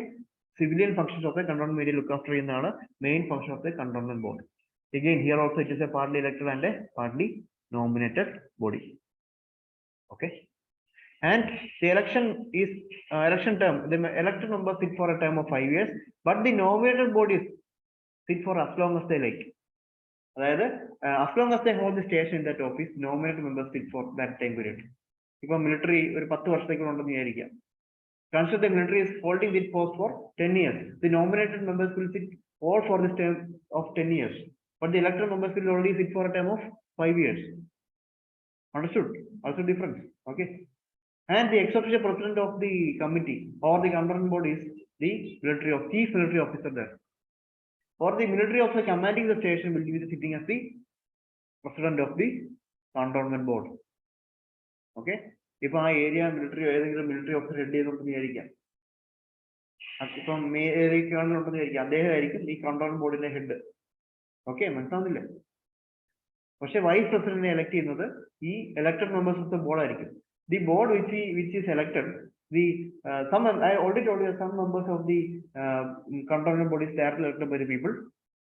Okay, and within those elected members, a vice president will be elected by them. അവരകത്തു തന്നെ ഒരു vice president. But the president is whom? The chief military officer of that cantonment area. Okay, understood. അപ്പൊ അങ്ങനെയായിരിക്കും അതിന്റെ election നടക്കുന്നത്. And the executive officer is appointed by the president of India. Okay. And ഇത് നിങ്ങൾ കേട്ടിട്ടുണ്ടാവും township അല്ലേ? Township വരുന്നില്ലേ? Township എവിടെ വരുന്നത്? There is mighty consider situation, there is a big public enterprise. Big public, ഒരു public establishment, for example, വലിയ industry, a government owned industry. Okay, it will take an entire area, but this industry, premises of the industry will also have what? Civilian population. Okay, so in order to maintain the civic amenities of the civilian population, these people might be workers in the industry itself. These people might be workers of this industry itself. So in order to manage the civic amenities of these people, we introduce a township. Understand? Here also it is not an elected body. This public enterprise will appoint the members of the township. മനസ്സിലാവുന്നുണ്ടോ? ഒരു വലിയൊരു industry ഉണ്ടെന്ന് വിചാരിക്കാം. ആ ഇൻഡസ്ട്രിക്ക് ഒരുപാട് area എടുത്തു, multiple industries ഉണ്ടെന്ന് വിചാരിക്കാം. ആ എന്റർപ്രൈസ് എന്ത് ചെയ്യും? കുറച്ച് ആളുകളെ അപ്പോയിന്റ് ചെയ്യും ടൗൺഷിപ്പിലെ മെമ്പേഴ്സ് ആയിട്ട്. അപ്പൊ ഈ ടൗൺഷിപ്പിന്റെ മെമ്പേഴ്സിന്റെ മെയിൻ ഫംഗ്ഷൻ എന്താ? ആ ഏരിയ ജീവിക്കുന്ന എല്ലാ ആളുകളുടെയും സിവിക് ആയിട്ടുള്ള കാര്യങ്ങൾ നോക്കുക. അതെ, ആ ഏരിയയിലുള്ള എല്ലാ ആളുകളും, മിക്ക ആളുകളും ഇവിടെ ജോലി ചെയ്യുന്നവർ തന്നെ ആയിരിക്കും. അപ്പൊ അവരുടെയൊക്കെ അഡ്മിനിസ്ട്രേഷൻ, ആ ഏരിയ അഡ്മിനിസ്ട്രേറ്റ് ചെയ്യുന്നത് കുറച്ച് നന്നായിട്ട് ചെയ്യുക. അതാണ് ടൗൺഷിപ്പിന്റെ ഉദ്ദേശം. ഇതിലേക്ക് ഇലക്ഷൻ ഇല്ല, ഇതിലേക്ക് നോമിനേഷൻ ആണ്. നോമിനേഷൻ വരുന്നത് ഏതുവഴിയാണ്? ഡയറക്റ്റ്ലി അപ്പോയിന്റ് ചെയ്യണം ആര്? ഈ എന്റർപ്രൈസ് അല്ലെങ്കിൽ ഈ ഇൻസ്റ്റിറ്റ്യൂഷൻ തന്നെ അവരെ അപ്പോയിന്റ് ചെയ്യും. Okay, port trust, there is something called port trust. Port is a port area. There is a port area, and this area also have what? Civilian population. Okay, civilian population there. Here also, in order to protect the civic amenities of these people, we create a port trust. Remember this thing, that a port trust is not created by the state government. It is created by central government. It is created through an act of the parliament, not a state legislature. This is an important fact. And a port trust is created through an act of the parliament, not by an act of the state legislature. And it consists of both elected and nominated members. What's the main function of this? Main function is to protect the port and also manage the civic amenities in that particular area. ആ area civic communities manage ചെയ്യുക, എന്നിട്ട് ആ area protect ചെയ്യുക. ഇതാണ് ഇതിന്റെ main function. Understood? Okay, so that's it. നമുക്ക് wind up ചെയ്യാൻ ഇന്നത്തെ ക്ലാസ്. നമുക്ക് ഈ 2-3 ക്ലാസ്സിലെ കാണത്തുള്ളൂ പൊളിറ്റിയുടെ. We will doing some questions after. Next class കഴിഞ്ഞിട്ട് നമുക്ക് കുറച്ച് PYQs ചെയ്യാം. നിങ്ങൾ അപ്പൊ എന്ത് ചെയ്യണം? റിവൈസ് ചെയ്യട്ടോ, കേട്ടോ. ഞാൻ ടെസ്റ്റ് ചെയ്യാൻ വേണ്ടിയൊന്നുമല്ല, വഴക്ക് പറയാൻ വേണ്ടി ചെയ്യുന്നതല്ല. പക്ഷെ ചിലപ്പോൾ ഞാൻ വഴക്ക് പറഞ്ഞിരിക്കും. വളരെ ബേസിക് ക്വസ്റ്റ്യൻ തെറ്റിക്കഴിഞ്ഞാൽ ഞാൻ വഴക്ക് പറയും, കേട്ടോ. ഇച്ചിരി അഡ്വാൻസ് ഒരു ക്വസ്റ്റ്യൻ തെറ്റിയാൽ ഞാൻ ഒന്നും പറയാൻ പോകും. നിങ്ങൾ പക്ഷെ മാക്സിമം നിങ്ങൾ എന്ത് ചെയ്യണം? റിവൈസ് ചെയ്യണം. വഴക്ക് പറയും അല്ലെങ്കിൽ ഇതിന് പ്രശ്നമാണെന്ന് പറഞ്ഞ് വരാതിരിക്കരുത്, കേട്ടോ. അടുത്ത സെഷനിൽ കാണത്തില്ല, ഞാൻ പറയാൻ എപ്പോഴാണ് ഉള്ളതെന്നും. ചിലപ്പോൾ സസ്പെൻസ് ആയിരിക്കും, വന്നു കഴിഞ്ഞിട്ടായിരിക്കും ഞാൻ പറയുന്നത്.